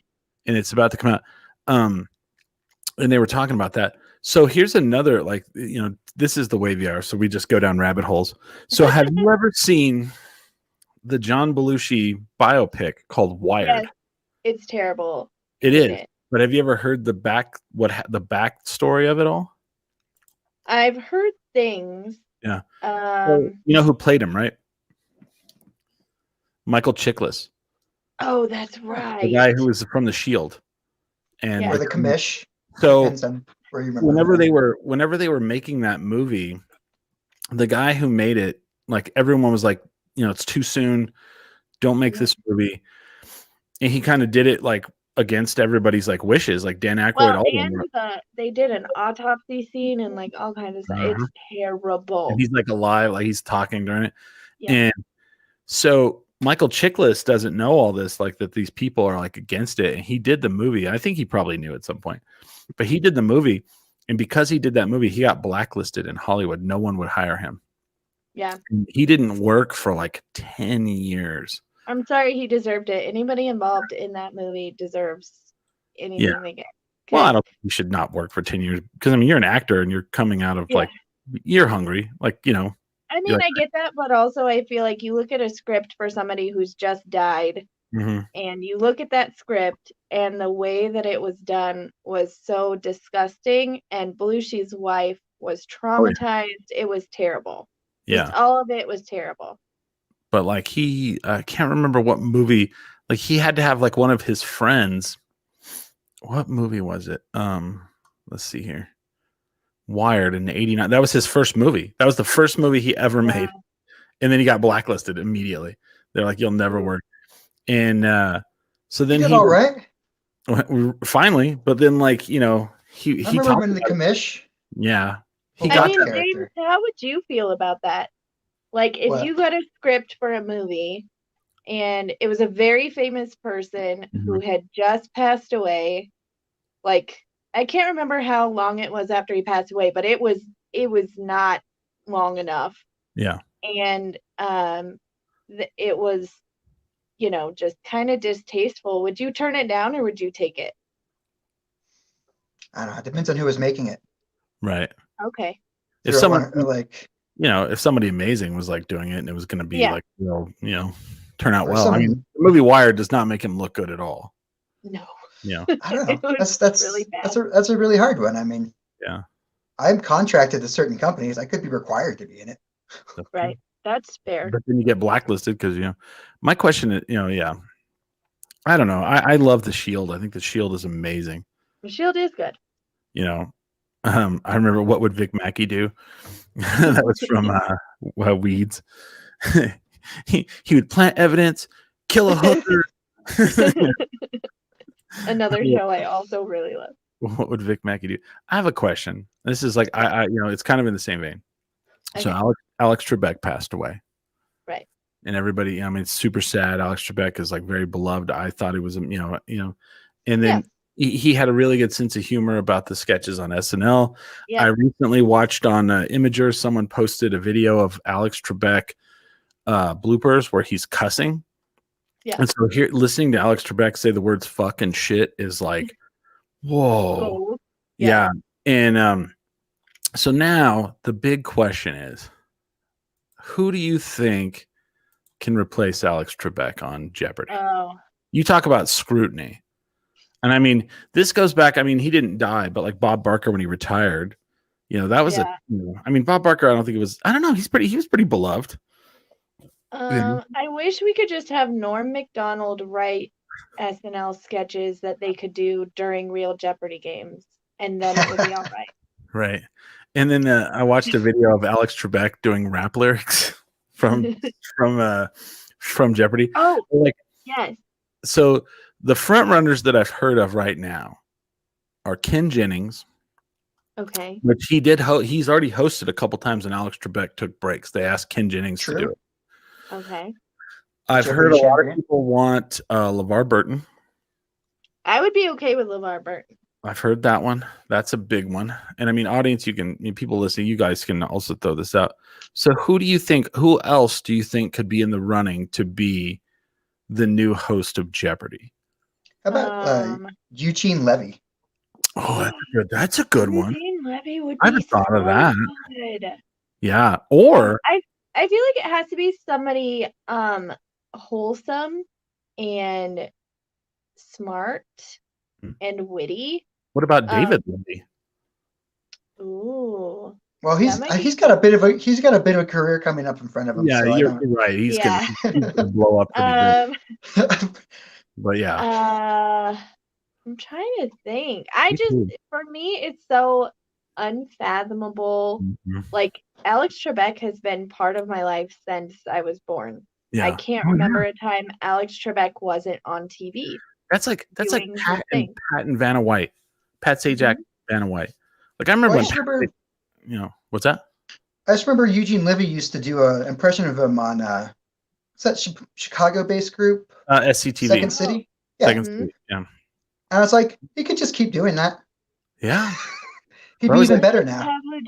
I'm all for it. I love Eugene Levy, though. I have never seen a thing Eugene Levy has done that I haven't loved him. I just think he's great. That's what my vote's on. The thing with Alex Trebek is like he was so stoic. Like he'd be like, the Spartans. Sorry. And you're just like, oh man. Like you didn't feel too bad that you missed it, but yeah. Maybe you've heard of the Piggly Wiggly. And people are like, oh. He was just like very, very like monotone too, really. He also with Sean Connery and Alex Trebek dying so close together, do you think it would be in poor taste for Saturday Night Live for one night only to bring back I think that'd be a great way to pay tribute. Well, but do you know, like, Daryl Hammond was Sean Connery, right? And he's the announcer now for SNL. Mm-hmm. Yeah. Okay. A lot of people didn't know that. I was like, yeah, they brought him back, and well, because the announcer passed away. What's his name? I was going to say John Pardo, but that wasn't it. Let's see. I can't remember, but it might have been Don Pardo. Don Pardo. SNL announcer was Don Pardo. Yeah. So that sounds right. They would put little Easter egg things of like the commercials they did in the very beginning.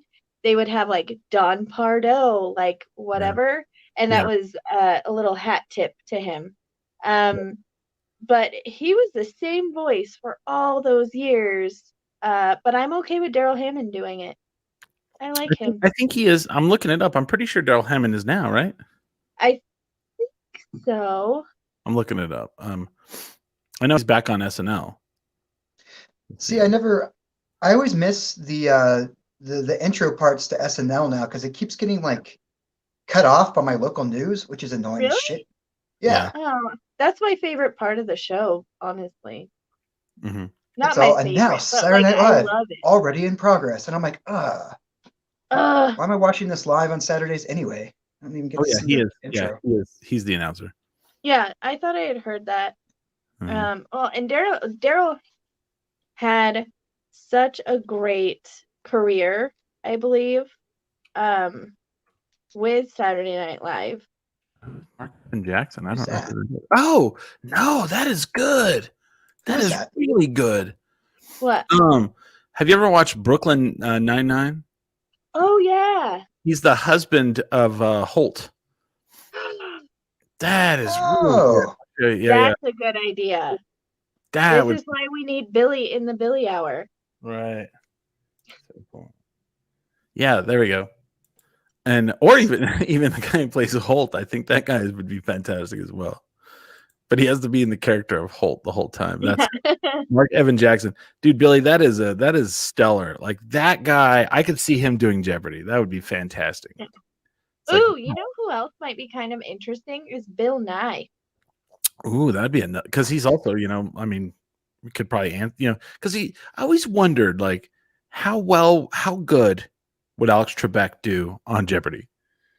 How good would he have actually done? Because he kind of there's times he was a little condescending, and you're just like, you're like, hey, Alex, can you do this? You know what that was? The periodic table, And then he was like, I'm laughing all the way to the bank. I might not be as smart as you, but do you know potent potables there, Alex? No, but I feel like Bill Nye would like, I have another good one. What is his name? Shit. Now that someone said Bill Nye, that's another good one. God, him and Bill Nye are like, they have this competition to make their house like the greenest. This is the astrology guy, right? No, he's an actor, and he like pops up every once in a while, and I just love him so much. He's so good. I listened to Bill Nye's podcast. Have you guys listened to that? Just while we're on the subject, it is so good. It is so good. So Hamster is really sciencey. He's a biology major, so he listens to sciencey things. Yeah. Bill Nye is sassy and he's outspoken, and I love it. So I've got the guy, Ed Begley Jr. Okay. Yes, that's who it is. That would be a good one. That would be a good one, I think. He always shows up and everything. He just bicycles up, talks about the environment and like solar energy, and like bicycles away. Yeah. But him and like Ed Begley, him and Bill Nye like live next door to each other, and they have this like green off where they try to make their house more green than the other person. As you do. Like you do. But yeah, if you get a chance to listen to Bill Nye's podcast, it is super interesting. It's great. I love it so much.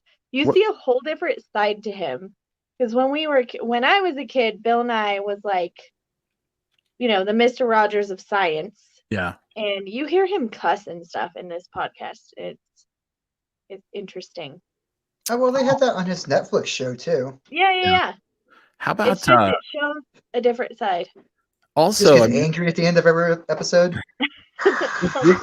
This is a dark horse one, Uh-huh. but I think it might be a good one.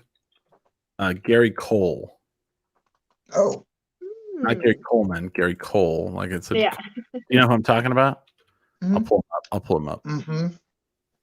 Yeah. You know who that is? Like who I'm talking about? It sounds familiar. Mm-hmm.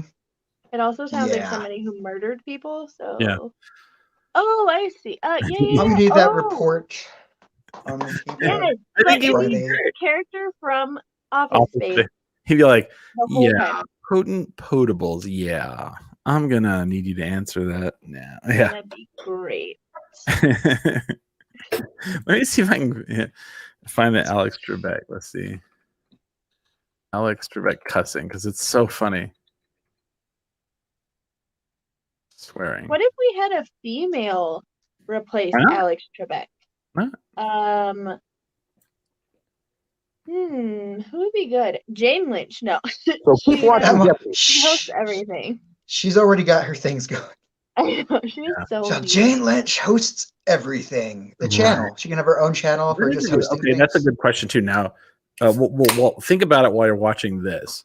Okay. Well, that's a good one. What female could be the new Alex Trebek? Okay. Ron. But this is a thing I stumbled upon. It's very short. It's not very long. It's 1 minute and 8 seconds. But it's Alex Trebek swearing during bloopers. And it's pretty amazing because it's like you just, you put these people on a pedestal and you're just like, oh, wow. But here you go.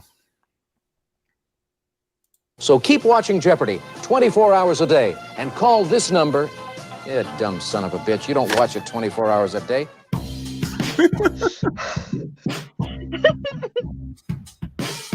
There's a daily cash prize of $1,000 and no. Oh, this one, they bleep them out. They actually, when I was watching, you could hear them. You gotta find the video that this video is talking about. Let me find it. Let's see. I like that first one. You don't watch this show 24 hours a day. You dumb son of a bitch. It's like Winnebago Man. Yeah. What is? I want to find the one. Yeah, there's one that's like totally him just going off. Let me see. The New York Post will probably have it. Let me see if this is it.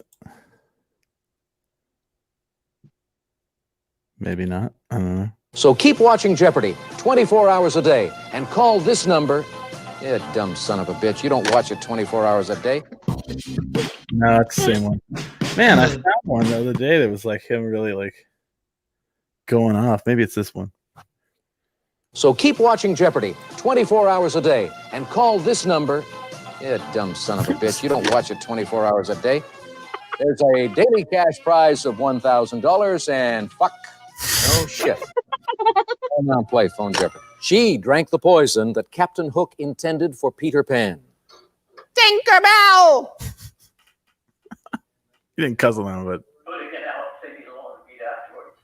Fuck 'em. There it is. There it is. Fuck 'em. Okay. So weird. I feel so. Hear me out. Some of these females that I came up with are a little like it's probably not going to happen because it's a little below their pay grade. But like, just imagine these actresses hosting Jeopardy. Okay, Meryl Streep. Yeah, she would be stoic. She would be like yeah, stoic. Dame Definitely. Judi Dench. That might be, I mean, that'd be amazing. Who's the other one? Helen Mirren. Helen Mirren, that was my next one. I think she would be really good. Yeah. Or like Jodie Foster. Okay. That's You know? a good one. Yeah, that's a really good one. I think she would be really, really good. Julie Melissa- Andrews. Okay. She would be really good. Melissa. I don't think she would ever do it, but Yeah. but you know who I think actually would be really good is Betty White. Betty White's 99 years old. I know, but she's still amazing. Yeah, no, I know. But like then we'd be like she'd be on the show for like 2 years and be like, Don't say that, Chris. Yeah, don't jinx speak it that. into the universe. Have you He's a seen national treasure. Have you seen Isn't that that cartoon they put out every time someone dies, and it's the Grim Reaper doing a claw machine, and he's like, "Is there even a Betty White in here?" It's like I always think that's Let's hope not. Helen Hunt. that okay, cool. Oh, I just thought of some maybe this. You know who? What is her name? You just gave me an idea. Holly Hunter. Holly Hunter would be great. Yeah, from Raising Arizona. Kelly Ripa. I know she does her morning thing, and she's too chipper, but yeah. I don't know. Kathleen Turner. That okay. Oh, that'd be cool. Yeah. I don't know. Oh, Angela Lansbury. we're back in the Betty White position. I know, but also just think of how cute they would be. We want people to grow up with this person. They'll be like, "Well, I grew up with this person." Fair. She can use her actual British accent. Yeah. What about Emma Stone? Oh yeah. Well, I don't know. So I was thinking Melissa McCarthy, then I changed my mind because like Emma Stone, I think would be the same. They would be too silly to do it. I think you can't be silly and do it. I think she could tone it down, though. Yeah. I think she has done things where she's kind of toned things down. I like Melissa McCarthy a whole lot. Mm-hmm. Oh, sure. But Leslie Jones. Oh, snack. And she left SNL. She did. Yeah. She's hosting something now, too. What is she hosting now? She's hosting what is she hosting? She's hosting Supermarket Sweep. She's hosting right now. Yeah, that's right. Okay. Yeah. Can you so I've never watched this show. What is the appeal of that show?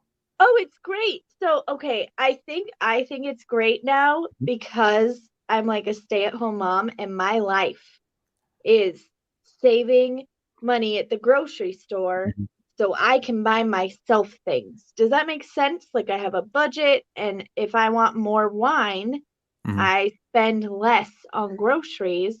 Okay. So you have to run to the supermarket super quick and get all these things. And then it's kind of like Price is Right meets.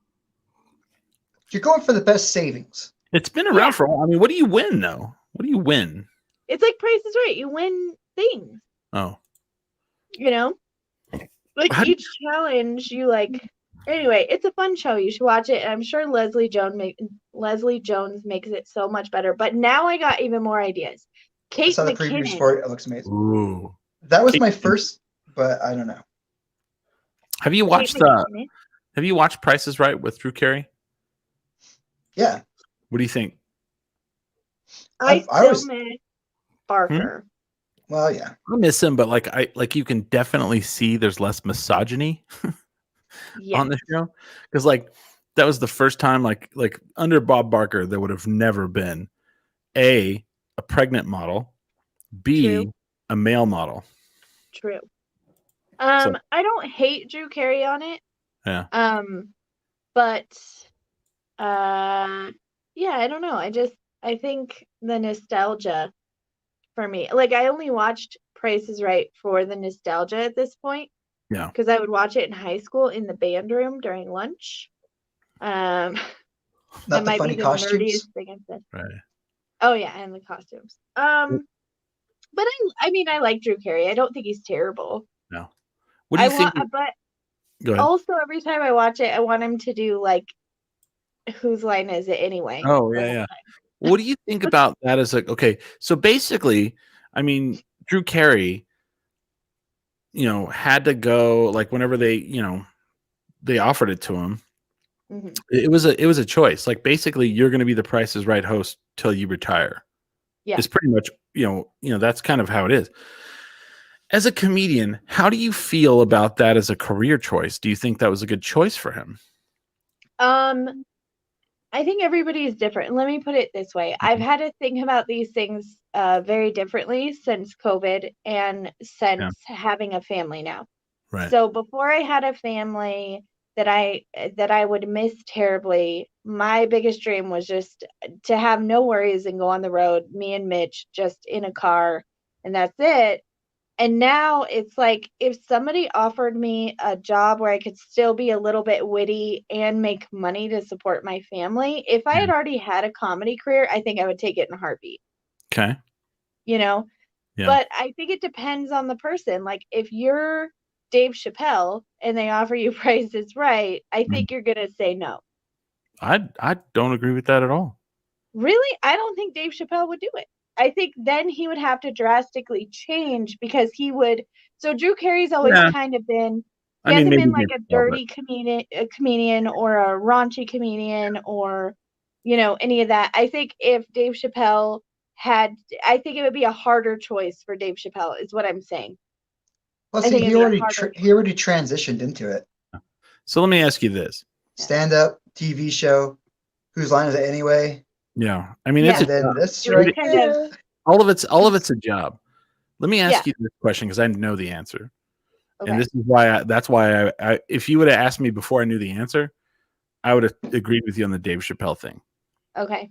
How much money do you think Drew Carey makes for one episode of The Price is Right? I think he makes a lot of money. I don't think it's a money decision. Well, but like 5 episodes, there's 5 episodes in a week, right? Yep. How much do you think he makes for one episode of that show? I would say it's in the millions. Well, I mean, you're saying he makes up in the millions per episode? No, per week. He makes millions per week. What do you think he makes in one episode? I would say at least like 200,000. Yeah, I was gonna say 250,000. 2, 4, 6, 8. Way off. Really? 500,000? Way off. Low? Am I too low? Nope. Too high. 100,000. No, you were. I'm sorry, you were too. Yeah, you were too hot. You weren't too low. You need to keep going. Oh, okay. At 500,000. Mm-hmm. So $700,000. Too low. $1 million. Makes $1 million an episode. So he's making more than the cast members of The Simpsons. Wow. No. What I was saying, though, 5 days a week. let me put it to you this way. This is what I was saying. This is the point I was trying to make. Drew Carey and Dave Chappelle are in 2 totally different positions in their life, right? Just like I'm in a horrible position. So if I got offered Price is Right, I would for sure take it. But you look at somebody who has built a career and is seen as like a hero of comedians. Yeah. Like Chappelle. And then you offer him Price is Right. That's a huge leap. Right. But for Carey, it was like stand-up comedian TV show. Whose line is it anyway? Yeah. Price is Right was a natural progression. Plus, he's offered that money. Whereas Dave Chappelle is very happy in Ohio, and he tours and he makes a lot of money. So sure, but Drew Carey makes $48 million a season. That's crazy. A season of The Price is Right. So there's 48 episodes.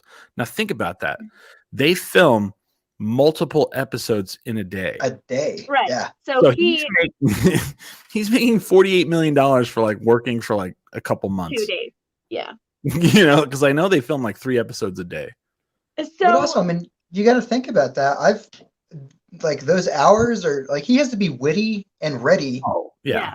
No, for like that entire time. That's got to be really hard. Sure, but then the amount of downtime you have is probably astronomical with your $48 million a year. Right. So I mean, when you're at the end of your career, and I mean, like, you know, the thing with Dave Chappelle, he's not at that. He's not at the end of his career. No. Carey is at the end of his career. I think if you're at the end of your career, you'd be dumb to turn it down. Well, I think and that's just the truth. I think if you would have asked Dave Chappelle when he quit his show and left, he might. No, he would have said. So I just watched the David Letterman thing. He was just done with TV. He was done. He was just didn't done. want to go back. They made him work to live in Ohio. Hours. Yeah. Yeah, he didn't want to do it. He didn't want to do TV. He thought TV was dumb. But I mean, I just think I'm not saying that Drew Carey is like at the bottom of the barrel of his career because obviously he's not. I think that's a great career decision. But I mean, you have to get the comedy out of your system first. I think he also doesn't have. I mean, here's the thing: he can do The Price is Right for whenever they film it. And then once they're done filming for the year and they have the episodes that they just need to show, he then can go on the road and do whatever the fuck he wants. Well, I'm going to tell you right now, if Doesn't he he's hosting produce Price a is couple other Right, TV shows? Mm-hmm. I mean, he's still a producer on Whose Line Is It anyway? Oh. Yeah. But what I'm saying is, this is the point I was trying to make and maybe didn't make it correctly. When you become like a TV game show host, Price is Right. Yes, you could go on the road, but you're not going to be able to tell the jokes you want to tell. I'll tell you that right now. You have an image to uphold. If you say the wrong thing, you're going to be. So that's what I was trying to say is like, if you're the type of person who thrives for, so like a Bill Burr or Dave Chappelle or me or somebody who likes to be controversial and whatever, I think that's where the hard decision would come in. Because, I equate him now with like Jay Leno, and Jay Leno would still do comedy even though he was on the Tonight Show. He would still do stand up. And what he would do is he had his own private jet because he's fucking Jay Leno, and he would, fly to whatever casino is at. Jay Leno doesn't give a shit about that money. Jay Leno probably lost money. Stand up at the end. He would fly at the end. He's not dead. He probably still does it. But like he would if he was at the casino, still on a TV show. Say he's at the casino here in Albuquerque. A ticket's probably $75 to $100 depending on where you sit. Mm-hmm. And Jay Leno's flying his private plane to the airport here. The casino's picking him up. His room's paid for. He does his show. He wouldn't stay the night. He would get on his plane and he would fly back. So, I mean, that's the life I dream of. So, I mean, Price is Right or Jeopardy or anything. If you want to hire me, I'm down. For $1 million a day. Sure. I mean, I would take way less than that. I'll take $5,000 a day. Hire me. I will. Yeah, I will. I will take way less. Yeah, I'll take 100. I'll take 100,000. I don't need. If you'll let me still tour and say horrible things on stage, come on down. Yeah, I will take it. So, Holly, have you seen the movie? I don't think you have because it's not. It's on Amazon Prime. It was supposed to go to the theaters, but it didn't. But it's a movie called The Opening Act with Jimmy Yang. Oh, I actually was planning on watching that tonight. I've seen it. Is it good? I liked it a lot. Okay. So I would like to hear you. 5 people that suggested it to me, and I was planning to watch it tonight. They suggested was it comedian? Right? What's that? Huh? Was it comedians? There was 2 comedians that did, and another person that was like, "Oh, I saw a preview for this. I think you should watch it." It's pretty funny in the fact that like it's not. I mean, it's not a funny movie, but it's about stand-up. It's about a guy who's It's about a guy who's jumping from open mic to paid comic. Oh, wow! And he's in it. Jimmy Yang is the main guy. But Cedric the Entertainer is in it. God, what's the guy's name from SNL? That's really vague. No, I know. There's a lot of them. I know he's a current cast member. Hold on, I'm pulling it up. Pete Davidson. No. He's actually like I couldn't remember. Like I've seen him on SNL multiple times. But I couldn't remember his name. Alex Moffat. Oh yeah. He's a big character in it. And then there's random. Like Bill Burr pops up. What is his name? Tom Segura pops up. Roy Wood Jr., who we met, pops up. Yes, he came to my open mic. I know. I talked to like it was so funny because like so many comedians kept bothering him. He came over and sat next to me, and he started talking to me. And he was asking questions about stuff, and I was just like, "Oh, cool." I was like, "What are you doing here in town?" He's like, "Oh, I'm doing a Netflix thing." I was like, "Cool." Yeah. But Roy Wood Jr. pops up in it. Who else? But it's Whitney Cummings is in it. Yeah. Ken Jeong's in it. Neil Brennan is in it. Awesome. Yeah, I was planning on watching that tonight. Okay, I'm glad because I'd like to hear what you think about it because I thought it was I liked it a lot, and I thought it was a really good thing to point out, like to hit on that that aspect of being a comedian, like where you're doing open mics and you're constantly trying to get stage time, and they're like, you don't get stage time if you don't bring people, it's one of those, and then he gets a break, and it's it's kind of here. I think one thing I have done a lot of during COVID is thinking about comedy because I miss it so much. But I also have been thinking about the things I don't miss so much. Yeah. And I don't miss the shows here in Albuquerque. Like, I haven't done them in quite a while because I decided they weren't worth my time. Right. But not necessarily bringer shows, but the shows where the booker has booked, 15 or 16 comedians. And by the time you get up there, if you're offered the headlining spot, that the audience has either left or fallen asleep, or they're so drunk they can't function. That's me. I don't miss that. Oh, who it's else? The headliner. As I fall out of my chair. Russell Peters is in it too. Oh, I love Russell Peters. That's his name, right? Russell Peters. Russell. Peters, is it Peters or Peterson? The guy who's Indian. Yeah, Russell Peters. The guy who's like Indian. Yeah. Yeah, he's in it. He's in it too. And it's I feel like because it's really a microscope. Yeah. On a weekend of stand-up, really is what it is. And I thought it was fantastic. I was like, wow, okay. I probably, I wonder if I still have it. I could watch it again. I might watch it again. Yeah, and but that was my plan. I've heard from so many people that I need to watch it. And I don't know. Lately I've missed stand-up so much that I've been writing material for Danny. Yeah. She's all up on the coffee table. You're a good crowd. You guys are a good crowd. She's like, anybody here from? And when you see your friends, try this out on them. Anybody here from Albuquerque? Yeah. I've been having mini comedy shows for my 4-year-old, and I think it's been a good exercise though, because I think I lean on certain types of material, and I've been having to make jokes that are, one, appropriate for a 4-year-old, and two, that she can understand, which is not a lot. I wrote some material about My Little Pony characters. You're all. So I was in the kitchen today, and you guys go in the kitchen, right? You know what I'm talking about in the kitchen. Oh, it's Ryan Patrick Freeman from What's Up, ABQ. Hello. What's up, Ryan? I should probably announce that news. There's news. There Is is. it that time? Are we announcing things? No, I have news for me.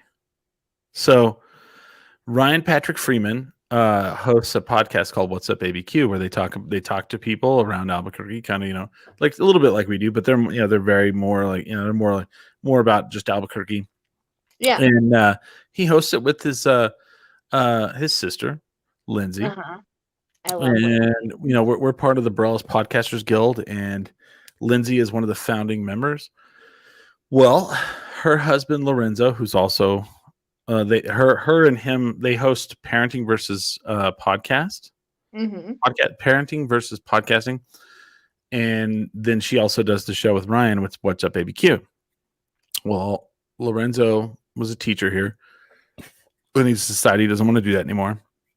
And he got a job with a major company, and they're moving to Portland. Wow. So she will no longer be able to do the podcast What's Up ABQ.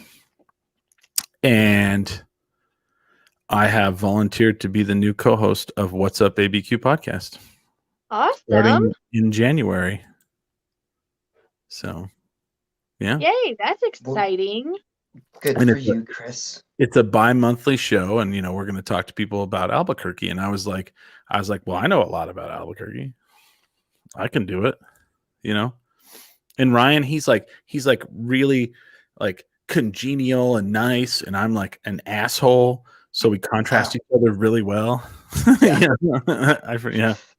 So yeah, so it's gonna be cool, man. I think it's gonna be neat, neat to branch out and do other things, and I mean, I'll still be here every Sunday. I'll still do this show. We all do other things. Yeah. So I don't. My porno career will still be there, guys. Oh, good. My really. Pornhub. I'm waiting for Debbie to be like, Christopher. You know what's funny? I was watching the show the other day. Mm-hmm. The opening for Barella's Podcasters. Yeah, I was watching that. I know Lorenzo too. I just don't know where from. Yeah. I think I might have worked with him as well. That's funny. It's funny, like James is like, I don't know these people and they all like know you because you're just fucking James Smiley, Everybody's like, oh yeah, that guy's He's very memorable. Yeah, like they're like, James, I know that guy. He's a trip. Oh, speaking of which, James, I have a funny story for you that I can't believe I held on to until just now. What is it? So Danny, my lovely daughter, has a crush on James. But she now has moved on. Oh, good. And she still thinks you're handsome and sweet, and she still likes you, and she's keeping you on the back burner, as far as I can tell. You didn't call her. Son of a bitch. But she has met a young man named Alex that he is 6 years old, so 2 years older than her. What? Yes, and she has a crush on him. Yes. Oh man, that's a much better age gap. Wait. He's in school. She's with someone. She's interested in someone who's in school. I see. I know, and the cutest thing is he doesn't like her to tell him he's handsome. He told her that's a big no. It makes him uncomfortable. He likes to play Fortnite. And she tried to kiss him, and he also didn't like that. So all these things are things that her dad really enjoys about Alex. So I just thought I would break the news to you, James, that you might be off the hook, but she was asking my mom. I'm going to say no on both of those, but I don't know the answer. To be honest, I don't know the truth on that. Yeah. For all I know, James worked for both businesses. I have not. So here's the thing. Worker? James, work. That's funny. My mom came over to eat dinner with us, and Danny thinks that she needs to marry someone and suggested my sweet and handsome friend James to marry my mom. So that's what's going on in my family right now. Is James is just being passed around, apparently. Very nice. Very nice. So how old is your mom? My mom is 50. How old am I? 50 something. 50 something. She's 50 something. And James is 30 something. Yeah. That's all right. Because James won't tell you. They're neither of them are in my range there. Sorry. Yeah. It's both of them are just on two different spectrums of not being in your range. But that's right. how highly Danny thinks of you, James. She loves my mom so very much, and she just was saying how, she didn't think it was going to work out with you two, so, Mimi should date you. So my mom tells stories. Does my desperation just comes off so easy? James really needs someone. If it's not me, somebody. So my mom tells stories about I have an older sister. Yeah. And when we were kids, I guess when she was Danny's age, she was in love with Fonzie from Happy Days. Oh. And she would constantly talk about how Fonzie was her boyfriend and blah, blah, blah. Well, then one day she was like, well, I no longer love Fonzie because he's never called. Oh. And then that was it. She was done. She would not date. Yeah. Fonzie was no longer her boyfriend. Yes. That's what happens. Yeah. So I feel like she's about to get a lesson, though, because it sounds to me like Alex might not be as interested in her as she is in him. Oh. because he doesn't like it when she calls him handsome, and he got mad when she kissed him. Although I don't know, it's been a long time since I was 4 and 6. Well, you know what? Who knows? I remember could the be. first girl that I was supposedly like dating.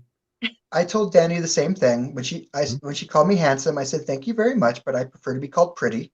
Yeah. Do you remember so when I was in kindergarten, I was supposedly dating this girl, Amy Fain. That was her name. And I still remember that to this day. It's like I don't know what that means. You know, what's that? I married Derek Dahl in first grade. Actually, I had a little boyfriend in kindergarten named Zach. I don't remember his last name, but Derek Dahl, I married in first grade, and his best friend Kenneth. We were all 3 friends. Kenneth, Derek, me. We were all 3 friends, but I married both of them at certain times. Yeah, you know. Did you ever tell? I have a question. Did you ever say to Kenneth, "What's the frequency, Kenneth"? I did not. Do you know the reference? Does no one know this reference? I've said R.E.M. it. Yes. What is it?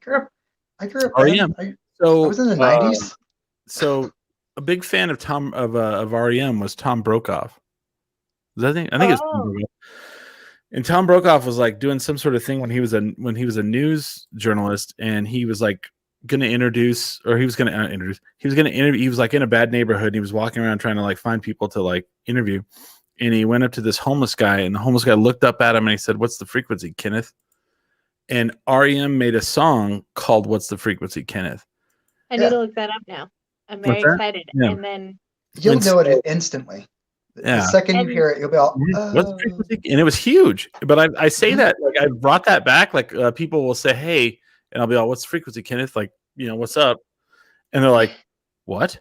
like they just fucking like they're. I'm still friends with Kenneth, so I'll try that. What's the frequency, Kenneth? Like, who knows? Like, who did marry him?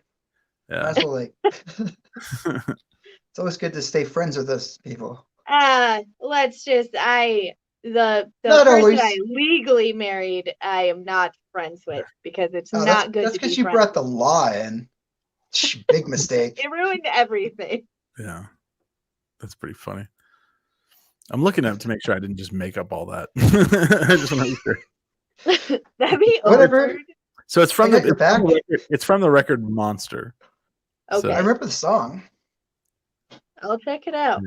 I'm pretty sure that's what it came from. I want to say it was Tom Brokaw, but it may have been. It was somebody. It was some news anchor that was like famous when I was in the 90s. Oh man, yeah. And I could be completely crazy on that one, but I'm pretty sure that's what it was.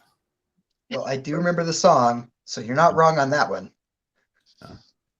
I don't remember that. I'm sure when I hear it, I'll remember it. But I was also I'm younger than you guys, so sorry. Dan Rather. Dan Rather. Oh, I love Dan Rather. Yeah, that's what it was. He's a big R.E.M. fan. Okay, so he was actually the song title refers to an incident in New York City in 1986 when 2 then unknown assailants attacked journalist Dan Rather while repeating, "Kenneth, what is the frequency?" Yeah. Yeah. Okay, now I gotta listen to this song. Yeah, what's the frequency? Yeah, it's from it was I remember it was big. But I always say, like, when people are like, "Hey, I got something to tell you," what's the frequency, Kenneth? Like, what? I'm just gonna start saying that to you now. Okay, I'll know what it means. I mean, I'm not crazy. I remember MTV. I remember, yeah. That played all the time. Oh yeah. You guys have to remember, I was small in the 90s, so. Well, you're small now. I'm just kidding. Thank you, Chris. You're welcome. But I yeah, was teeny. Man, it's a munchkin. I don't know. I want to say this real quick. I have a little bit of, we're like 10 over, but I'm still feeling it. You guys feeling it? Or are you? I'm feeling it. I'm good. Okay. Let's do a little. I might have to take a potty break, but I'm good. Let's do a little overdrive here. Okay. I'm out of hot tea, but that's fine. Well, that's what I you will be right back. Talk amongst yourselves. I will be right back. I hope you get that reference. If not, that sounds weird. I don't know. Yeah, I don't know the reference. It was a Chris Farley bit. It was him dressed as a lady. Talk amongst yourselves. Talk amongst yourselves. Oh no, that was Chris Farley and Mike Myers. Talk amongst yourselves. Yeah. Coffee talk. Coffee talk. I'll give you a subject. Right. A peanut is neither a pea nor a nut. Oh man, I can't. I have Peacock Network as well. I should go back through and watch. I mean, I want to watch the ones from like when I grew up and was actually watching it. I haven't seen those in forever. So when I was a kid, Coffee Talk and the Church Lady. Yeah, I was born in '75, and SNL came out. First year. What was the first year? I want to say it was 77 or 76. I want to say 76, but I could be off. October 11th, 1975. Oh. So I was born, and I'm older than that? SNL. October. Oh yeah, first episode, 1975. Yeah.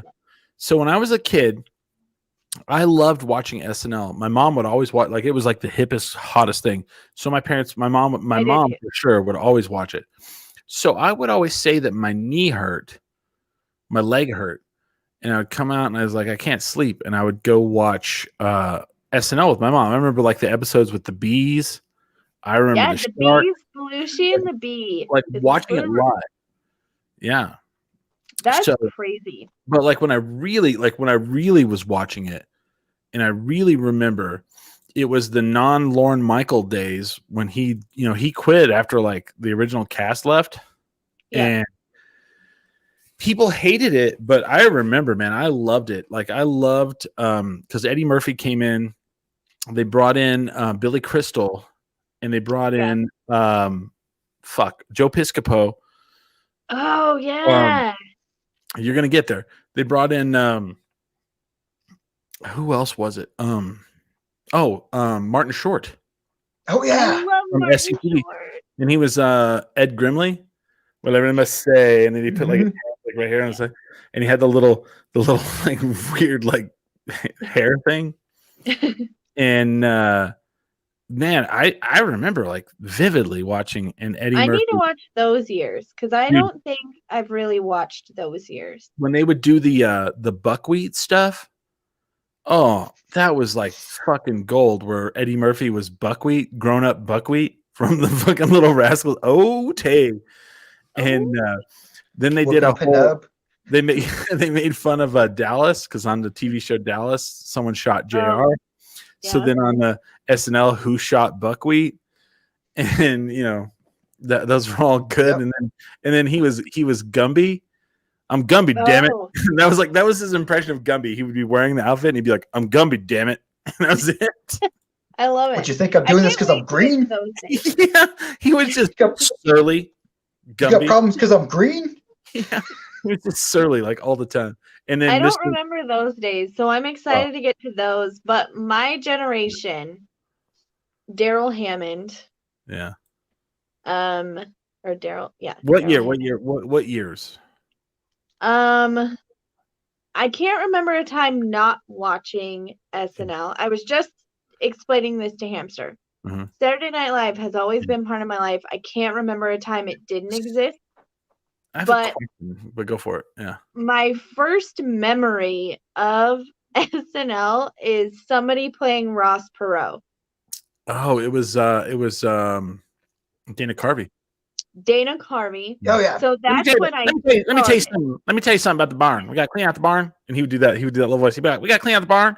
I got my coat," and then they have the other guy, and he'd be like deaf. Like, it was Phil Hartman. Yeah, Phil Hartman is obviously one of my favorites. We're gonna come in here. We're gonna clean out the barn. We're gonna do some good. We're gonna do. Let me go. Those memories are fuzzy. So I think whatever years like Chris Farley was on. Yeah. Those are like peak for me, and then going into like maybe I don't know. I can't remember a time in my life that it wasn't part of my life. What I really hate though, and I have this question for you. Yes. I always hate. So SNL to me is a roller coaster.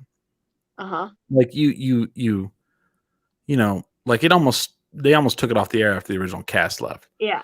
And Eddie Murphy single-handedly saved Saturday Night Live. And then he left, and it was like Joe Piscopo and Billy Crystal and those guys. And it was still really good. But like here's the reality, but I really hate how people perceive it who don't pay attention. But the reality, like I'm like you. It has never not been a part of my life. Like I was born the same year it came in. Yeah. So here's my opinion of the trajectory of SNL. You have this cast that comes in, and it takes them a little while to get their chemistry, get their footing, and they suck right away. And people are super critical, and then slowly they get better, and then all of a sudden it's the best shit on TV. And they all get super famous, or 3 or 4 of them get super famous, and they leave. And I then, think it depends on the cast. I think there have been casts that were great and could carry the show after people left, like when Will Ferrell left. Yeah. That was a hit when, I'm sorry, I interrupted you. What is your question? So then I feel like that happens, and it's just the normal thing. But now they're still bringing in the new people, but they do this thing now where they're like, "Ooh, we want to bring someone famous in and hire them." You brought this up before. I don't like it. I was thinking about it, and as I've been watching the old Saturday Night Live, they've kind of always done that. I think when things are intense and things are troubling, they'll bring people in, like Lily Tomlin would pop in, or They have guest stars, and they always had secondary guest stars. No. But James, they're not doing guest stars. Alec Baldwin is the cast. He's a cast member now. But what I guess I'm saying is that I think it depends on what's going on politically. I think it depends where the country's at politically, and I think it depends how the cast feels about it. I think if they don't have somebody on the cast that feels like they could pull off somebody like Donald Trump or somebody like Joe Biden, I feel like since they have gotten so much criticism, I feel like they kind of, they'll bring in Alec Baldwin, or they'll bring in Jim Carrey or whatever. So before Alec Baldwin, let me stop you, and then I'll let you finish. Before Alec Baldwin, Daryl Hammond did Trump. Right. And he thought he was going to do Trump because he's a cast member, and they said no, and they brought in Alec Baldwin. I mean, in that circumstance, I would rather Daryl Hammond do it. That's what I'm saying. Yeah. I think it's up to the cast, and I think like in these times where people are sharing stuff, people are inundated with these people constantly, 24 hours a day, 7 days a week. I think they really have to be more careful. And so if somebody on the cast, especially if they're newer, they might not feel comfortable doing that. So I'm totally fine with it. How do you feel about they might say something like, they may something terrible like the next week and get fired. Well, but what do you think? They've had a few cast members that's like, oh, it's a new guy. And they're like, never mind. But I always feel like SNL has been a star maker, not a star bringer. And I feel like I thought Alec Baldwin was a one-off, and then all of a sudden they brought Jim Carrey in as Biden. And I've seen his Biden, and it's not a good impression. It's just Jim Carrey looking like Biden. Yeah. Jim Carrey. I think that this cast also is a little bit. I think this he's got cast the teeth. But he doesn't have go ahead. Sorry, Holly. It's okay. I think this cast though is a little different. They've had a lot of big losses on the Saturday Night Live cast. Yep. I mean, Keenan's still there, but over the last few years, Leslie Jones left, and Pete Davidson went through some mental health stuff, and I thought it was really great that Lorne let him take some time. But I think they've had a lot of big changes and a lot of shakeups, and I think they're still making stars in that these people are in the writing room and they're writing these bits. I think they're still learning how to be on SNL. Oh, you've got some killers on there, man. You've got Kyle Mooney. I mean, I'm not saying that they're not killers, but maybe they don't feel comfortable doing it. Yeah. They're still probably they're writing it. Yeah, I mean, it's not like Alec Baldwin's in the writing room. I'm going to say this. Yeah. No, he's absolutely not. Okay. And I think they're writing the bits, and I think that that's enough for them. And I think that's the thing. So they have Beck Bennett, who's amazing. Adie Bryant, who's amazing. Michael Che, amazing. Pete Davidson, Mikey Day, Heidi Gardner, who's amazing. Oh, yeah. Colin Jost, actually, you know what? Now that you pointed out, this really is a badass cast. So I'm not even done. Maybe just they don't want to do it. Yeah. Alex Moffat, Kyle Mooney, Yeah. Chris Redd. He's also honestly, what is Keenan's thing, dude? When are you gonna go do something else? I think this is all he's ever wanted to do. Is it? This was his life goal, is to be on Saturday Night Live, and he's now the longest running cast member. Which pisses me. I mean, he was on all that. Yeah. Yeah. And then after that stopped, he was on the Keenan and Kel show, doing the exact same thing. And then right after that, he got hired on SNL. This is all he's ever done. I don't think he's good. But like, how dare you, Chris? I think he's great at what he does, and I think he's here's the thing I like about Keenan. I think he's in the spirit of the original Saturday Night Live. I think he keeps that spirit alive. I think he does a great job, but I think this was his life dream, and I love that he's still there. Well, so my thing is the person that he beat out for longest cast member, I think is one of the greatest cast members of all time, Phil Hartman. Phil Hartman? Oh, yeah. Phil Hartman was absolutely... I mean, nobody's ever going to live up to Phil Hartman. And I was actually just about to compare him to Phil Hartman. Like, son of a you have someone that's a heart and soul of the show because they've been there for so long. It's a constant. Yeah. And it'd be so hard to think about that show without them there. Phil Hartman was amazing. And Phil Hartman started comedy later in life. He's like the quintessential, like, you look at him and go, I'm too old. No, you're not. That guy was so, like, when he went to news radio, I was so upset because, like, that's the only character he was doing is the character on news radio. And it's like, he's so talented. I loved him so much. And when he passed away, that was heartbreaking. Well, that was crazy. That situation is just heartbreaking on so many levels. Yeah. To this day, the only celebrity that's died that I actually felt bad about. Oh man, I was like blown away. I was like, no. Chris Farley and Phil Hartman are my two. Chris Farley was a big one too.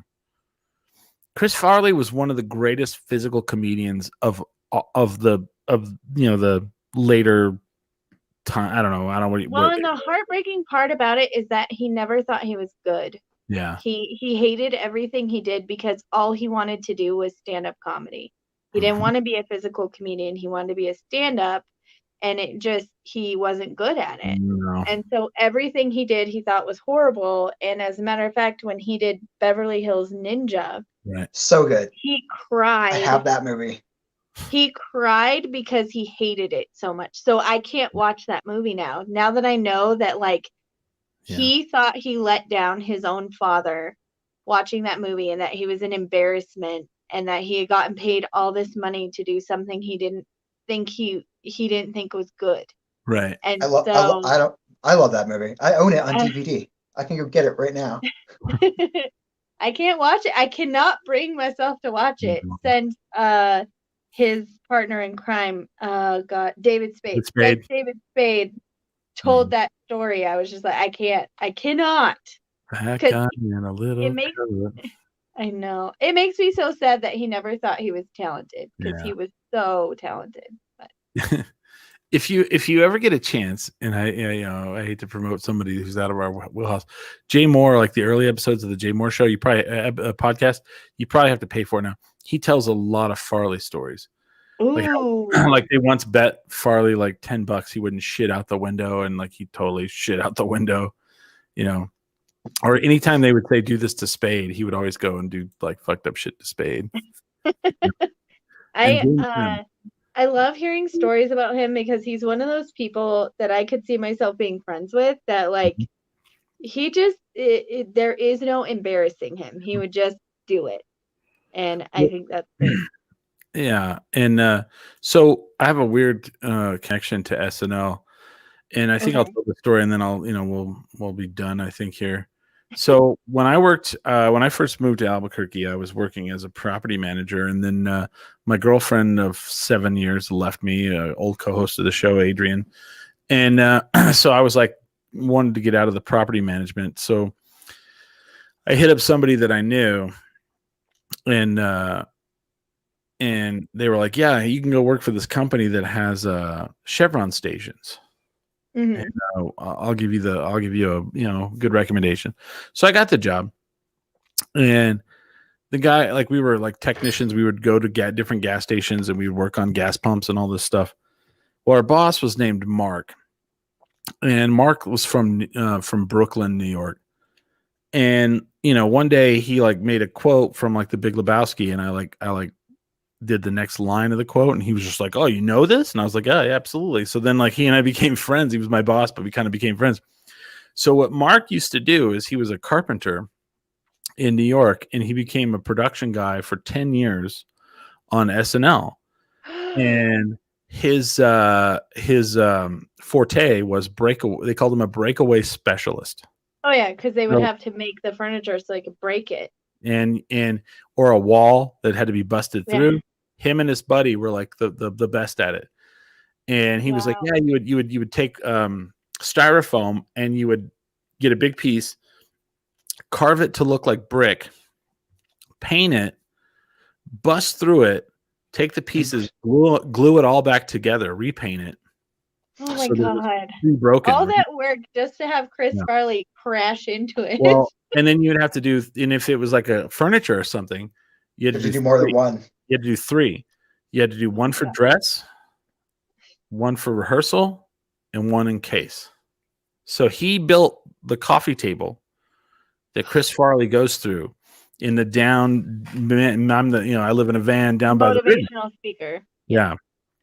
And I was just like, no way. To me, that was just like Star Trek. You're the one who built the coffee table that Chris Farley went through. He's like, oh yeah. And it's all made out of balsa wood. And he was like telling me how like dangerous it was to work with because you get it in your lungs and all this shit. So then I was like, I'd ask him questions all the time. And I was like, so did you really get to talk to the cast? And he's like, oh no. He's like, they never, they were like above you. Yeah. And he was like, except for. He's like, there was one cast member in the 10 years he worked there that felt uncomfortable hanging out with stars and the other cast members. And he only felt comfortable hanging out with the blue collar people. That's the only thing. Like, no. It wasn't. Mm-mm. Tracy Morgan. Oh, that's not surprising. Yeah. He would just hang out with the people working because he just knew, that he just felt more comfortable around them. So he's like, I hung out with Tracy Morgan all the time. I was like, well, that's crazy, I love Tracy Morgan. Have you guys watched any of the new Saturday Night Lives? No, I've watched, I watched I watched some of the Chappelle, the Bill Burr, I love the Bill Burr one. I love the Sam Adams commercial. Oh my God. I've watched it so many times. I can't remember if it was this. Now that I'm thinking about it, it wasn't this season, but I'm catching Hamster up on like the episode since Trump got elected to now. And there was an episode where somebody pretended to be Trace. Oh no, it was this season. No, maybe not. Will Ferrell was hosting, I think. One day. I've been watching so much Saturday Night Live, it's all blending together. And he pretended to be he got Tracy Morgan voice because Ryan Reynolds was in the crowd. Yeah. And he comes out and he like talks about him, and then he goes, "You ever do that again though, I'm gonna have to smack you in your face." It was so good. I'm gonna get you pregnant, Liz Lemon. Oh my God. If you ever get a chance, watch the YouTube. Well, you'll see it like if you get there. The YouTube video where they're all saying goodbye to Will Ferrell on his last episode. Yeah. And, like, everyone's like super nice except for Tracy Morgan. He just like trashes them the entire time. Yeah. Like, And so 30 Rock, Tracy Jordan is loosely based on Tracy Morgan. Yeah. No the way. 40th anniversary the 40th anniversary episode of Saturday Night Live also is a great moment because we all thought Tracy Morgan was going to die after his accident, and he walked out, and it was like right after the memorial thing that they were doing, and Tina Fey and Alec Baldwin were talking about him, and it was so cute and emotional, and you never expect him to be cute and emotional because he's such a like roaster. All right. Well, I've got to head out, guys. It's Me too. I feel like we've done enough damage for this Saturday. We gave you an extra 30 minutes since we weren't here last week, so because we can sure talk. Yeah. Some So little extra treasures there. Yeah. So we'll be here next Saturday. Our show will not be next Sunday night. It'll be next Saturday. And we will have Silas Sims from the #1 brewery in the United States, Bell's Brewing. This has actually been in the works for a couple of years now to get him on the show to talk about Bell's Brewing. So very excited. Yeah. Hamster has never been more excited. Yeah. Go on our website, tendrinkminimum.com. There's a poster for the storehouse, and you can donate money to help people who can't they can't eat. I mean, it's just that. That's just that. People need to eat. So I know I'm going to donate some money. So they're trying to raise. They're giving $8,000 to New Mexico food banks, and they would like for people to match them with another 8,000. I think we could do 10 or 15,000, but we'll see. Heck, let's go to 30,000. F&A, cotton, dodgeball, not my. But thank you guys for being here Sunday. Thank you guys. We'll figure out Saturday. Okay. I'll see what's going on. I'll try to, and we'll get beer to you. So somehow, some way. But yeah. So you guys want to promote anything real quick? If you would like to see what I am making out of resin, please follow my Instagram, Hollies_tiny_things. You can also find me on Etsy, and my name on there is Holly's Tiny Things. So please do that and buy my resin art so I can feel loved again. And that's it. I am not going to Greeley, Colorado anymore on November 20th. So yeah, that sucks. But unbuy your tickets. It is what it is. Well, if they're still doing the show, I mean. Are they still doing the show? If they're still doing the show and you live in that area, then please for sure keep your tickets. Be safe. And then James, what do you got? You're on several shows on Netflix. People can find you and. Oh yeah, as per usual, you can check me out on Hulu or on streaming on NBC. Just Midnight Texas, The Brave. Yeah. And on Netflix, you can see me on Daybreak. And I think it's the only thing I'm on right now. Nice. Yeah, tendrinkminimum.com, Instagram, tendrink, Instagram or Twitter, tendrinkminimum, facebook.com/tendrink. With that, thank you guys for watching. With that, we are Tendrink Minimum. Boom.